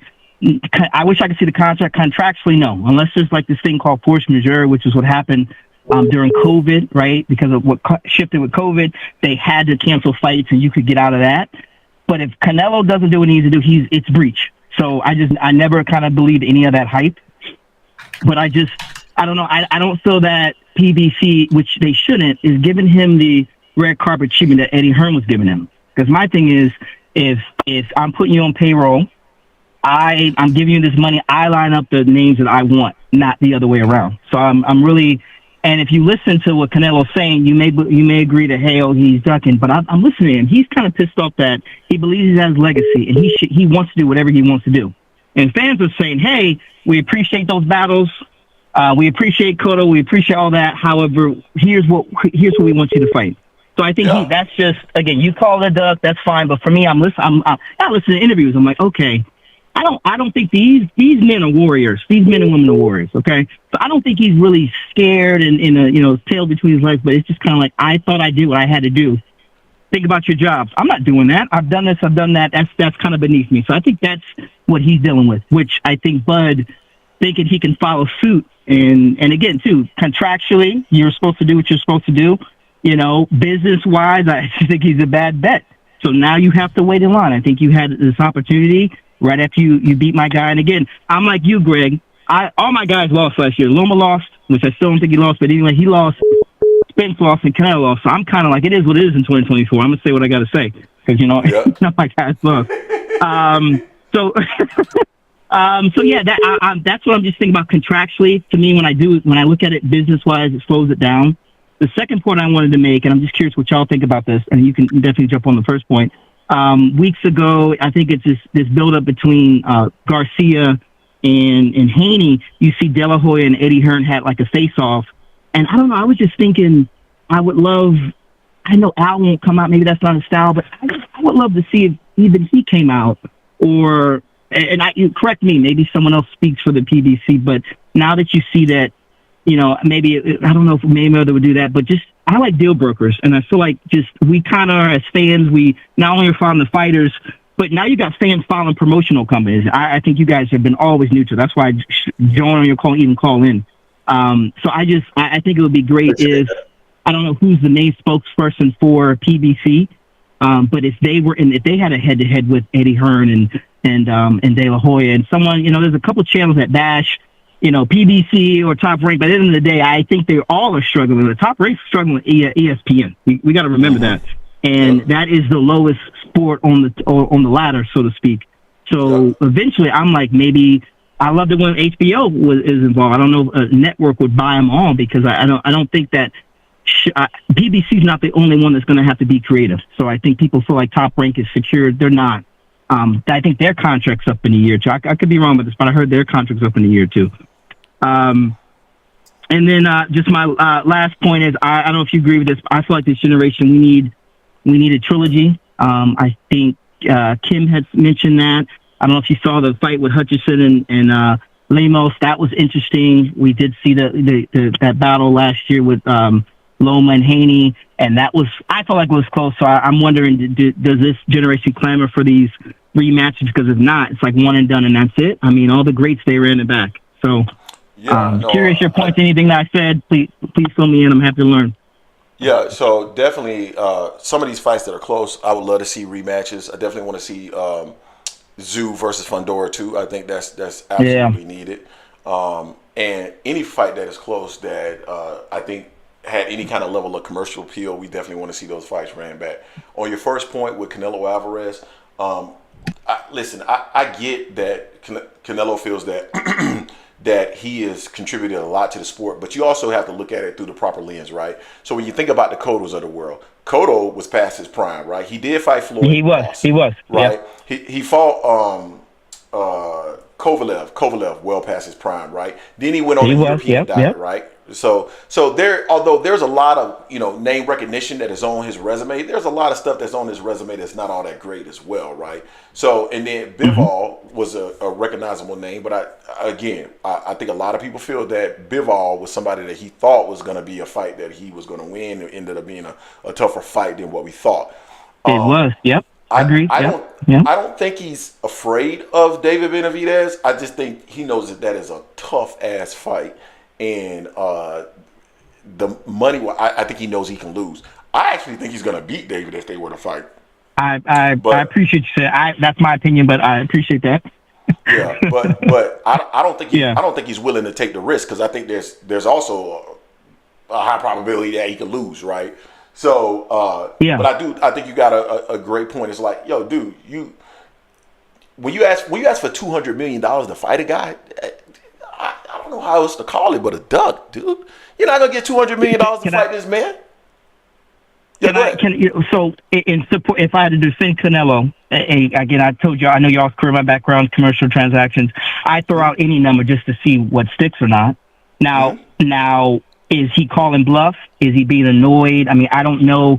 It's interesting, though, because I was like, okay, I thought maybe the Saudis would be the game changer. Even Sheikh was like, I'm not paying for that. So his last highest generated fight was what? It didn't clear. I don't think it cleared. One fight was 100 million. So, again, I think, you can call your bluff with any number. Was he... And I don't know if somebody came back and said, okay, we'll try to get that for him. I don't think he was being realistic. Maybe. But I don't know. I don't think so, because I don't think he would fight Bud for 150, which for all and again, I appreciate your channel. For the Bud fans, you just got to get in line, and I don't even think he can't cash out. I think Bud's trying to be a diva, but anyway, I just think he's throwing out a number. I don't even take it seriously that he's actually going to consider it if somebody puts $150 million on his lap. I think he was just talking. He's annoyed when people bring up Benavidez. That's all that is. But we'll see. I mean, money talks. But the Sheikh said he's not dropping $150 million. So no one else in boxing is going to do that. But no, which he's used to this red carpet treatment, which Eddie Hearn gave him. Which Eddie Hearn can't. I think Eddie Hearn can't now deliver on what he was giving him prior. So I kind of like the stance that PBC is taking. It's like, listen, Jason, here's what I lined up for you, brother. Per fight, I picked the names. I got the check. You can't. And he was doing that over there with DAZN for quite a while. So I think that's exactly. Canelo's golfing, man. He's golfing. He's in silk pajamas. I mean, I don't know. He's still my guy. I think he still takes. He does beat Bud. I hear what folks are saying, but it is whatever. But yeah, I appreciate you saying that too. Yeah, I don't think he's scared, but I also don't think he was seriously given an offer in terms of negotiation offer. It was just, I think he's just annoyed by people bringing up Benavidez. And good. Yep. I love what Benavidez did, say grow some nuts. I mean, I think that's annoying him. And he's saying, hey, Benavidez should be respectful. And McGee, I mean, come on, that's not, I just think that he's annoyed. So I think it's cool what Benavidez is trying to do, but. Yeah, I'm not being respectful for nothing. I didn't mean to cut you off, man. My bad. I didn't mean to cut you off. Your show. but all good, man. Appreciate it. That's all I had. I don't know if you had a comment on the. Just real quick. What do you think about this idea? We got De La Hoya, Eddie Hearn. They're saying, who's the spokesperson? Would Al come out? Would he talk more? I mean, just to see that level of these conversations, or is that just a no? I mean, would that help? I'm just sick of people bashing on PBC, and I'm not a PBC fan. I mean, I'm just trying to be news. I just want the fights, So if I had to say anybody, and Jay, you tell me if you feel differently, but if I had to say anybody is a spokesperson for PBC, I would actually say it's Espinosa. Espinosa? Okay. Yeah. Okay. That's because it's not. But is he a decision maker though? Is he like a key decision maker though, or is he just like a representative of whoever's making the call? I think Al Heyman is the key decision maker. That's why I want to talk to Eddie Hearn and De La Hoya. I'm pretty sure Al does publicly no. Yeah, I know. Yeah. But yeah. Yeah. Well, just with the fans, and again, there's a couple of channels that bash on PBC, which is fine. That's their prerogative. But I'm like, if you don't think that Top Rank is going to face that same demise in the next year or two, you are not in tune with the business side, because they are there. I think boxing is struggling on that network as well. Not from us true boxing fans, but it just is. You got MMA, you got these other sports, you got March Madness. So it would. I wouldn't be surprised if they are on another network in a year or two. I would love if I had the magic wand, I had the money, you throw them all on the same network, and now these fights, they got to happen because it's all on one network. But I don't know. I don't know. Yeah. I don't know your thoughts to that. But then finally, I just want to say, man, I really appreciate what y'all do. I had said on a podcast y'all had live where I'm not gonna say the name of the channel. I was blocking the channel because I just said something about Tank, and y'all don't do that. So I appreciate the characters that call, and I appreciate how I gotta say this too. I got about 5 minutes. Most channels don't even let you call in like that. So I think what y'all are doing is unique. You're neutral. You're unbiased. And, let me just say this, too. I think it's okay to have a guy that you're fanning for. It's not, why are we doing this? Is combat sports. So I don't get mad about the fanboyism. I got my guy Canelo, and I can listen to you. I can jump off here and choose to ignore it. But that's what makes, I think, this sport special. So I really think that y'all are like providing just a different angle, allowing us to kind of chime in, disagree, where other channels will just block you. I mean, I've seen it. I've dealt with that. So that's why I tuned in. You've always been neutral, always been respectful. It's your channel. Do what you do. Quick question. Do you, not link ups, but I know you call the fights live, but would folks in the channel ever like meet up, or like how do y'all envision the channel growing in like the next couple of years? Yeah, so we do. What are you guys envisioning? Yeah. Yeah, we do. We have a Discord that people come into the Discord, and okay. we chat in there. John Mack and I, you can see John Mack in the chat right now. We literally I've listened to it before. Yep. Yeah, we literally battle in that. Jay is in that chat. Sometimes we literally battle in that chat. Sometimes. Okay. So that's interesting. That's how we're growing. Of course, anytime cool. If there's ever going to be a fight that's in a location that we are there, we will certainly try to host some event if we can. Cool. All right. We're just trying to grow in unique manners, but we got, like I said, I can tell, yeah. Rock Dog Interactive. That's who we work with, and he comes up with unique ways on how we try to grow our channel and how we try to interact. Yeah. I don't know of any other boxing channel that has a Discord where they interact with anybody. So if you ever see anybody that does that, they're probably biting it off of us, and we're just trying to be different and unique in how we do things. I love it, fellas. Well, listen, it's a joy to see two brothers who have a passion, and you're doing it. And again, you may eventually down the line want to make it full time, and then you got the sponsorships and all that. So I just keep doing what you're doing, brick by brick, and we're out here. So again, I appreciate y'all, and that's all I got, man. Take care. Thank you. All right, appreciate you, fam. Later. All right, take care. All right. Yeah, later. Real quick, I'm pausing the phone lines real quick to just make this statement, a couple of statements. We got 111 people in the building, 80 likes. If you get the opportunity, guys, make sure you smash the like button so other people can find this content. And then if you're new to the channel, this is the Angry Man Podcast, AM Sports Media. We're always dropping boxing-related content, so make sure you become a subscribers. Think about becoming members. I love to see when that little icon there where it says new members goes from 0 to 1 or 2. So think about becoming a member. $2.99 a month. It helps support the channel, because again, the channel, it takes a few dollars a month actually run the channel. So make sure you think about becoming a member. But to the point that the gentleman just made, we don't block people, dog.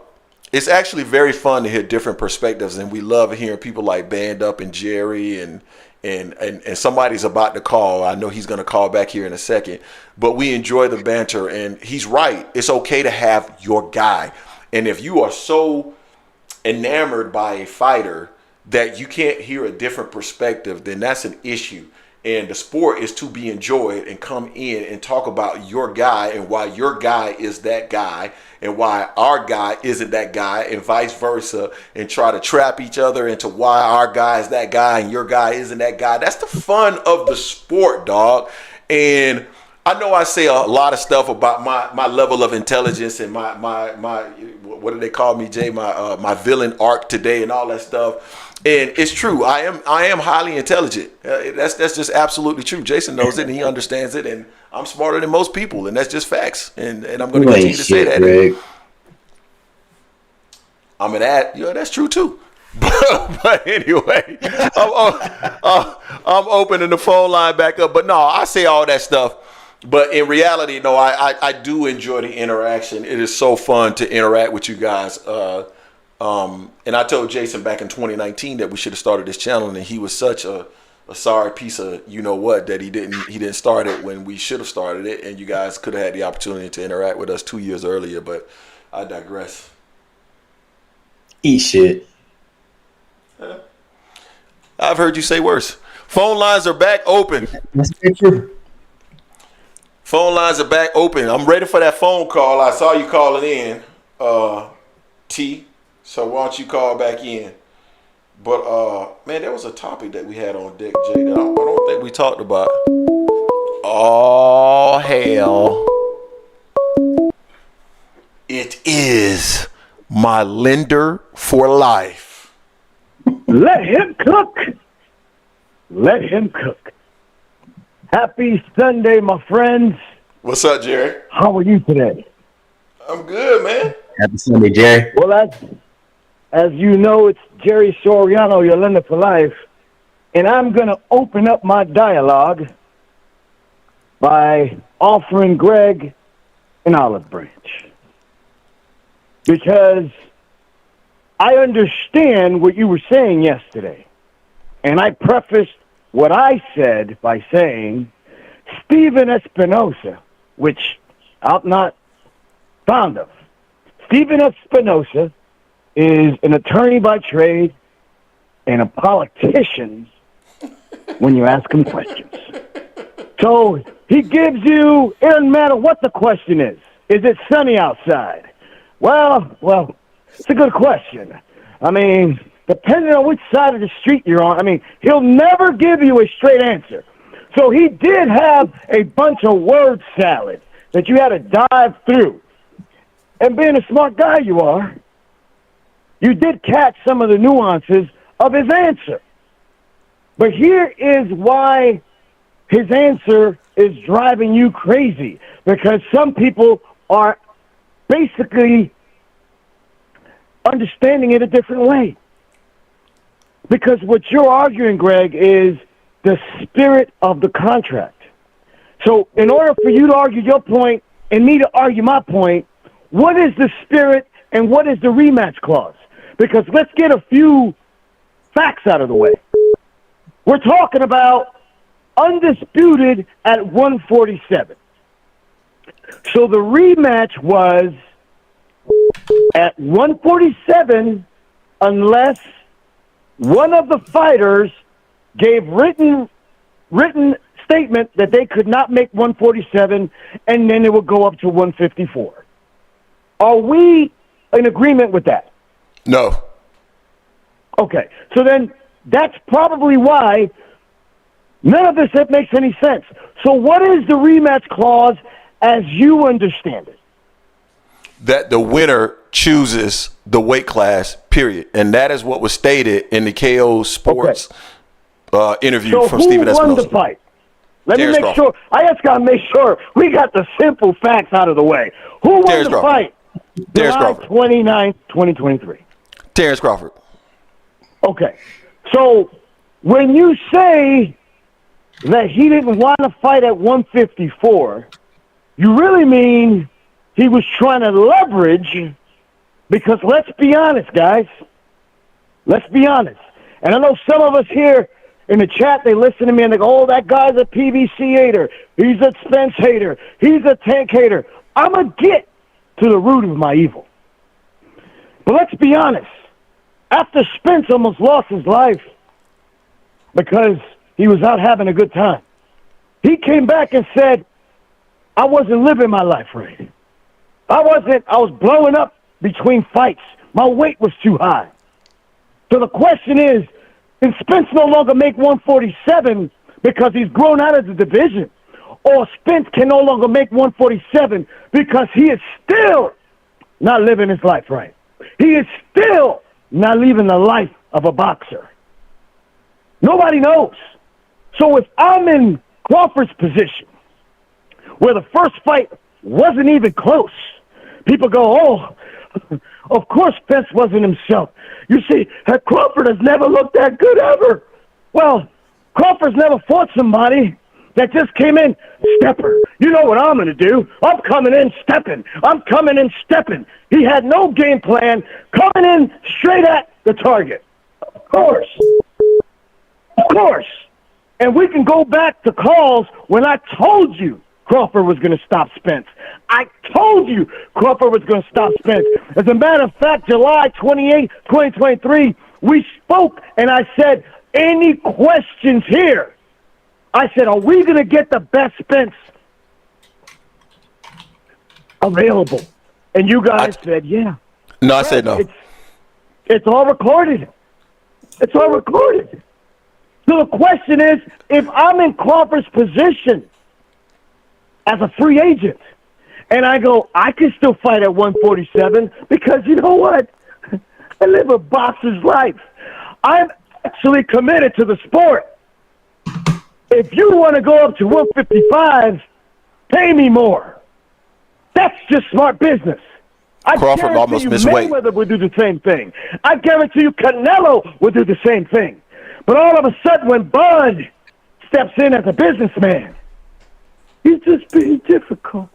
Bad Hey, business. no, Jerry, let me say something to you. Two things. Number one, so Terence Crawford almost missed weight on the way in, so it didn't really have anything to do with living right or living wrong. I know, Greg, Terence because you Crawford. actually said he was dehydrated, which is the No. Let me finish. The greatest thing about some of our videos is that it's recorded. No.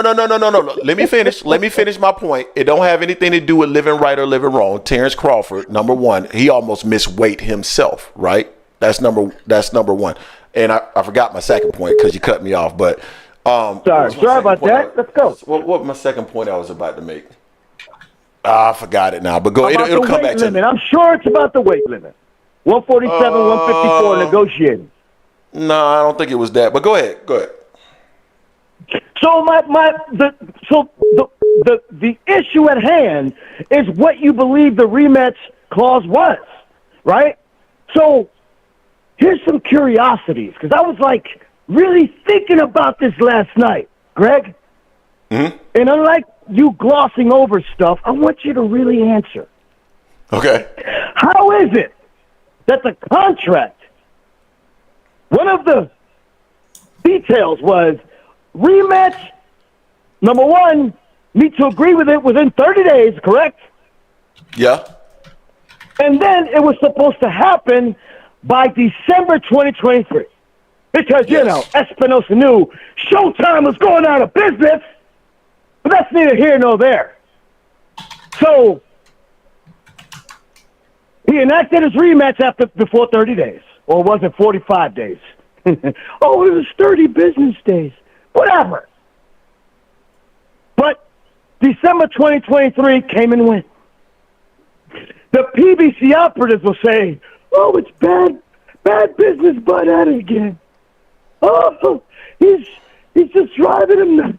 That's why PBC doesn't like doing business with him. But here's the problem that we have with that narrative. It just occurred to me. Did Spence even have a coach? Did he even have a trainer? Guys, I was like, you never saw Spence in the gym training. You never saw him running. You never saw him shadow boxing. You never saw anything related to the sport unless it was holding a pina colada. And now it comes to light. He didn't even have Derek James, guys. So when we look at this whole spectacle, the rematch was never going to happen. And I told Greg, I said, you listen to Espinosa talk when he goes, this was like a month or weeks after the fight. When is the rematch going to happen? Well, it could be, by December, or it could be the first quarter of next year. Buddy, the contract specifies rematch must happen before December or by December 2023. Not only that, Al Heyman is a numbers guy. Because as much as I can come down on the PBC, I'll never tell you Al Heyman isn't a shrewd businessman. Because he absolutely is.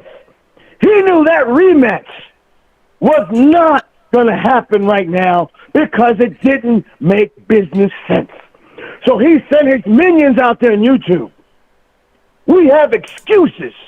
We got one eye. We got one rib. He was dehydrated. He was drugged. He was running at high altitude mountains.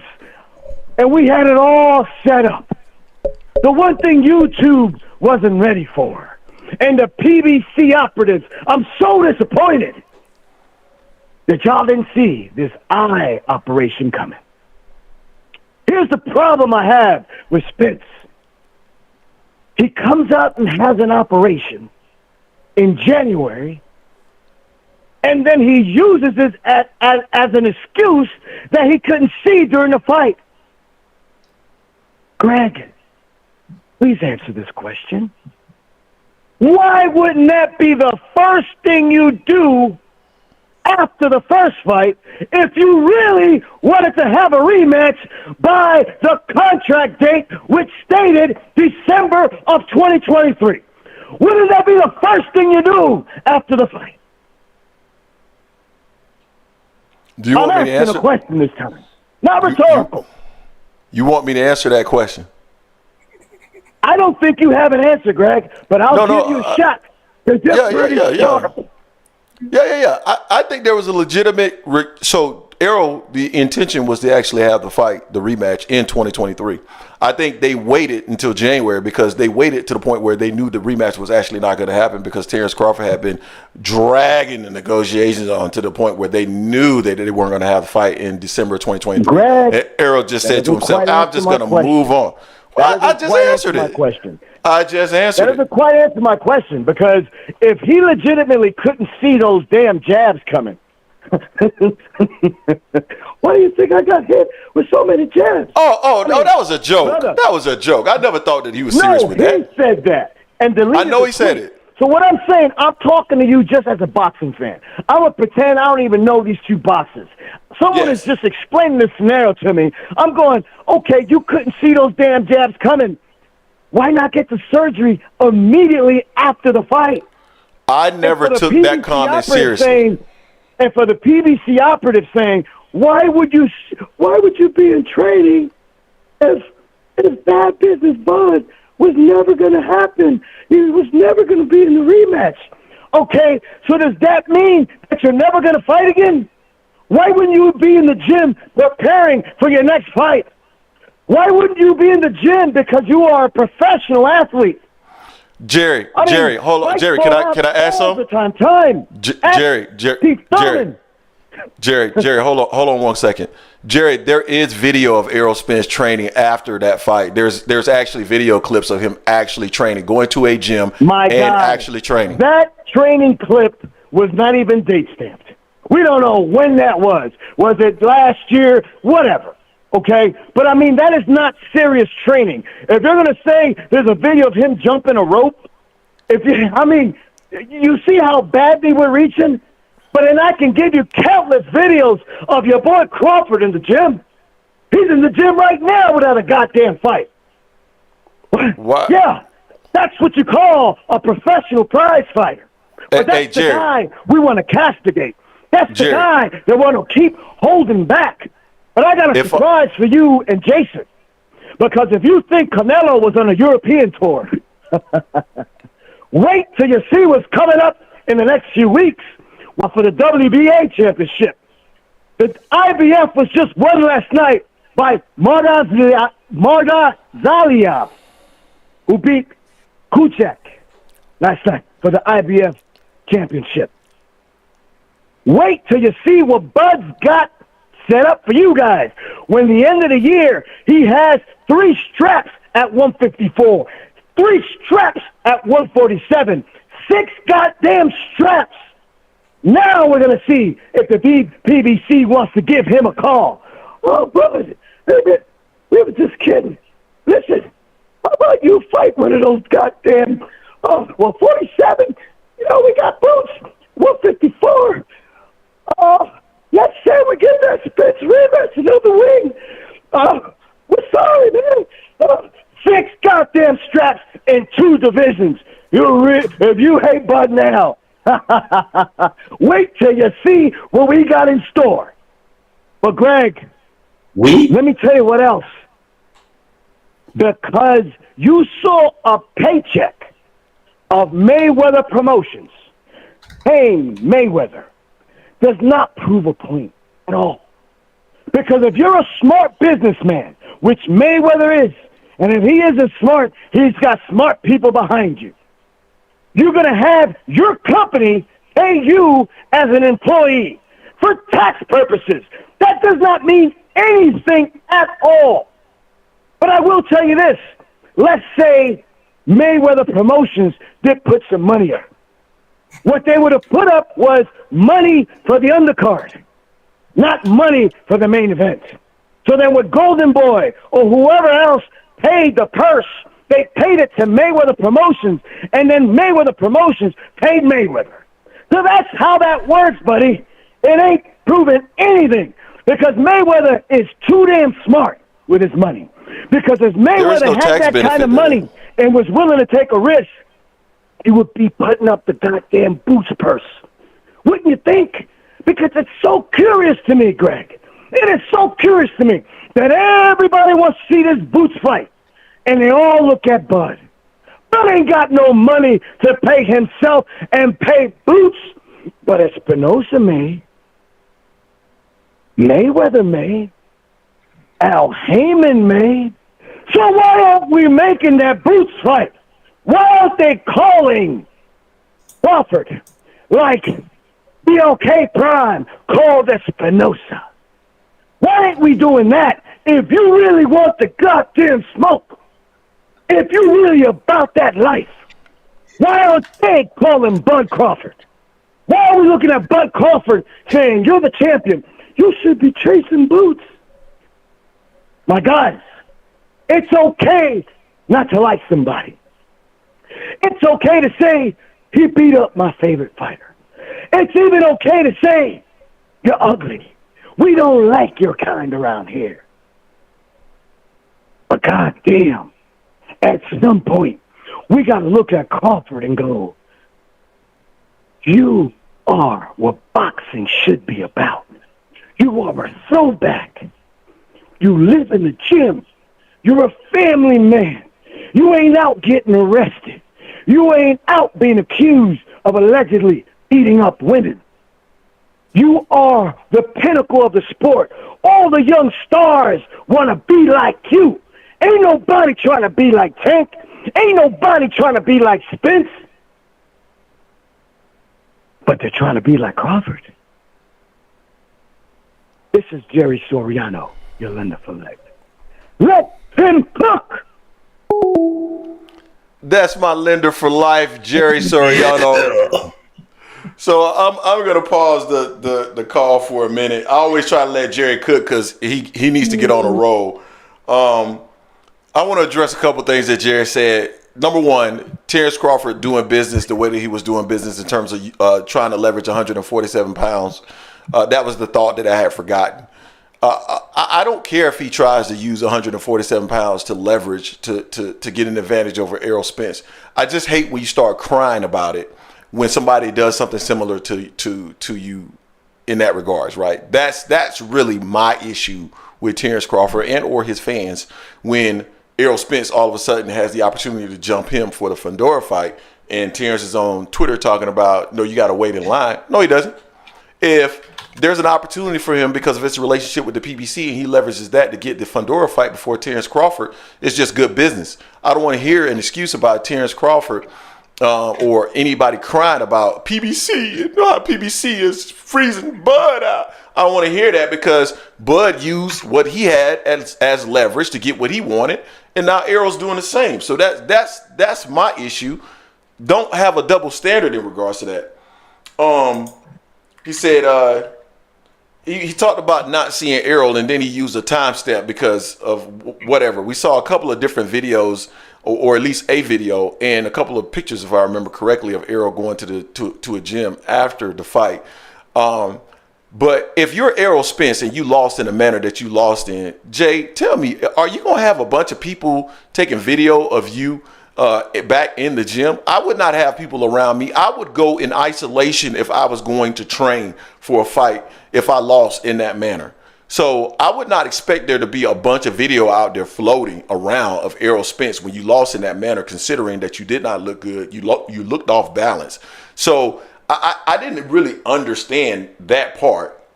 And then the final comment about Floyd Mayweather and the fact that he set up a company to pay himself. Floyd Mayweather was the lead promoter on that on the Manny Pacquiao. So two things. Number one, he skipped over the fact that I made the comment about the initial negotiations, or at least the second negotiation between Manny Pacquiao and Floyd Mayweather, where he said that he would wire him $20 million of a guaranteed $40 million. So that means that Floyd was actually leading that negotiation and he was paying him directly. So he was fronting the money. And then number two, if Floyd Mayweather is the lead promoter and he is paying himself, there is no tax benefit in paying yourself if you are LLC, because an LLC is a pass-through entity. Remember, Jerry Soriano, the lender for life. I'm Greg White, your CPA for life. There is no tax benefit for an LLC. Pass-through entity, doesn't matter if you're paying yourself or not, you get taxed the exact same way, brother. So anyway, let's move on to the next caller.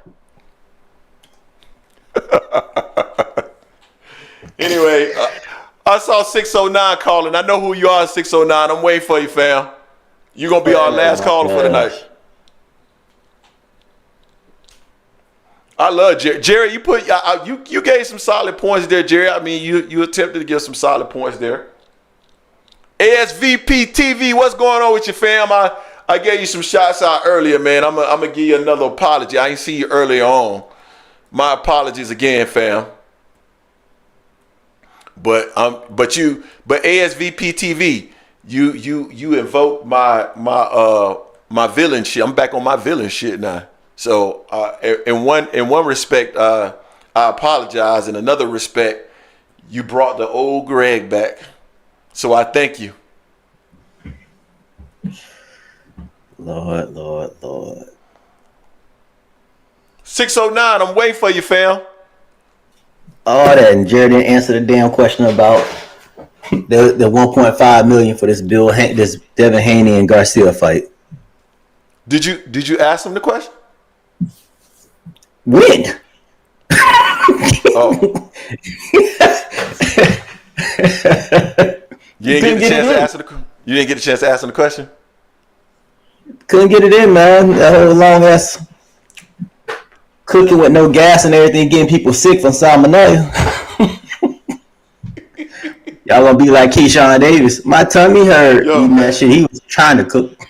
Man, Jerry, my dude, man. People think Jerry funny though. All Jerry funny though. People think Jerry be cooking us because Jerry needs to get on a roll. Like Jerry has kind of like his points that he wants to get off, and I want Jerry to get his points off.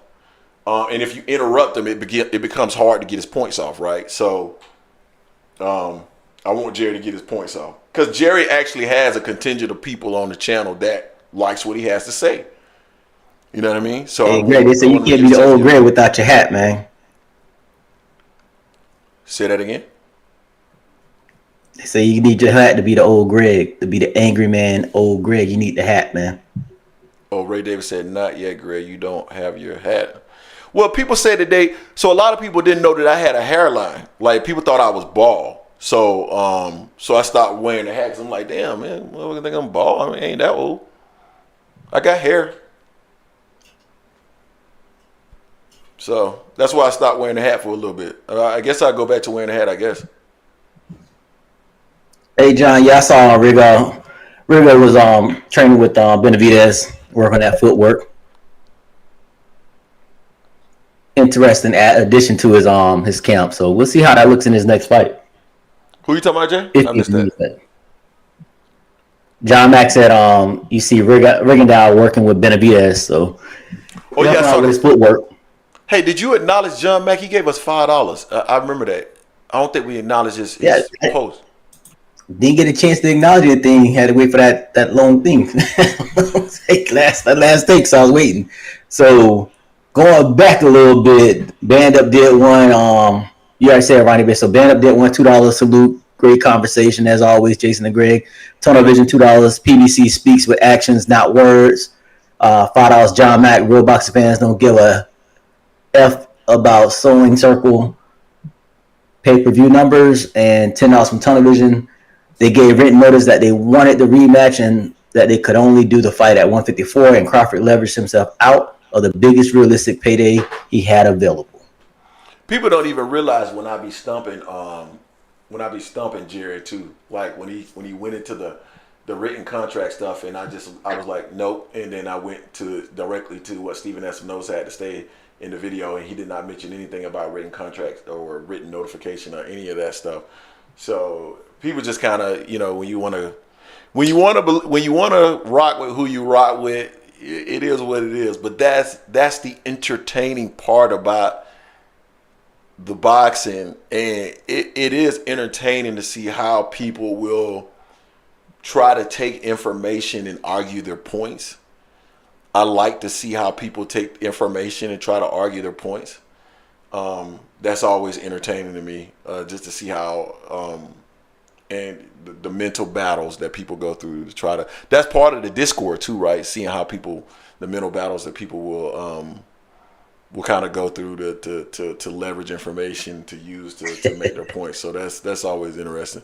I don't think 609 is gonna call back, man. That was actually Terrence Best Damn Videos had called a couple of times. I was trying to wait for him to call back, but if he don't call back in the next couple of minutes, man, we're gonna go ahead and wrap this show up because I gotta get upstairs, get this week started for my chicas, my babies.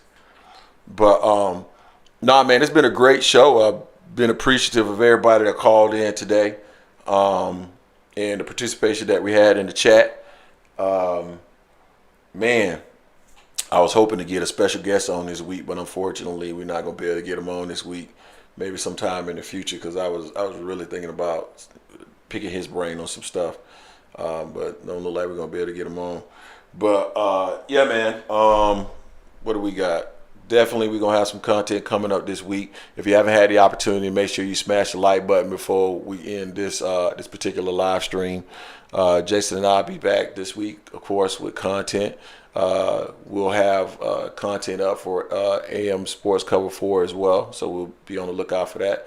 Salute to 2 Cents Boxing. She's in the Discord as well, so I'll be looking to see some content from her. Y'all go support 2 Cents Boxing.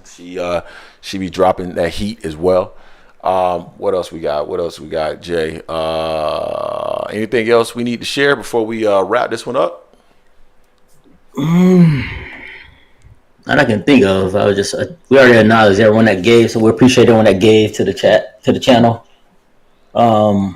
Yeah, hopefully this week we'll get some announcements with some upcoming fights. I don't got no inside source on that. That's just my hope, because we've been waiting. We see that, Boots, Crawley, Barrios, all of them say big announcement coming. So I'm hoping we get some of that information sooner than later. Also, hopefully we'll get some information about the undercard for the Canelo and Munguia fight. And, we'll see if the Devin Haney, Ryan Garcia fight starts getting more traction and get a little bit more buzz going. I hope so, for Devin Haney's sake. Yeah, I hope so too. All right, well, guys, appreciate it once again. We every Sunday 4 p.m. Eastern Standard Time. For the most part, I think we've missed a Sunday here or there, but we've been fairly consistent with that. And I gave you guys a Saturday afternoon rant yesterday. Maybe I'll do a little bit more of those. I usually do those when I'm inspired. Usually it's because I've read a comment somewhere and somebody done pissed me the hell off. And so I come on and I give you guys a piece of my mind.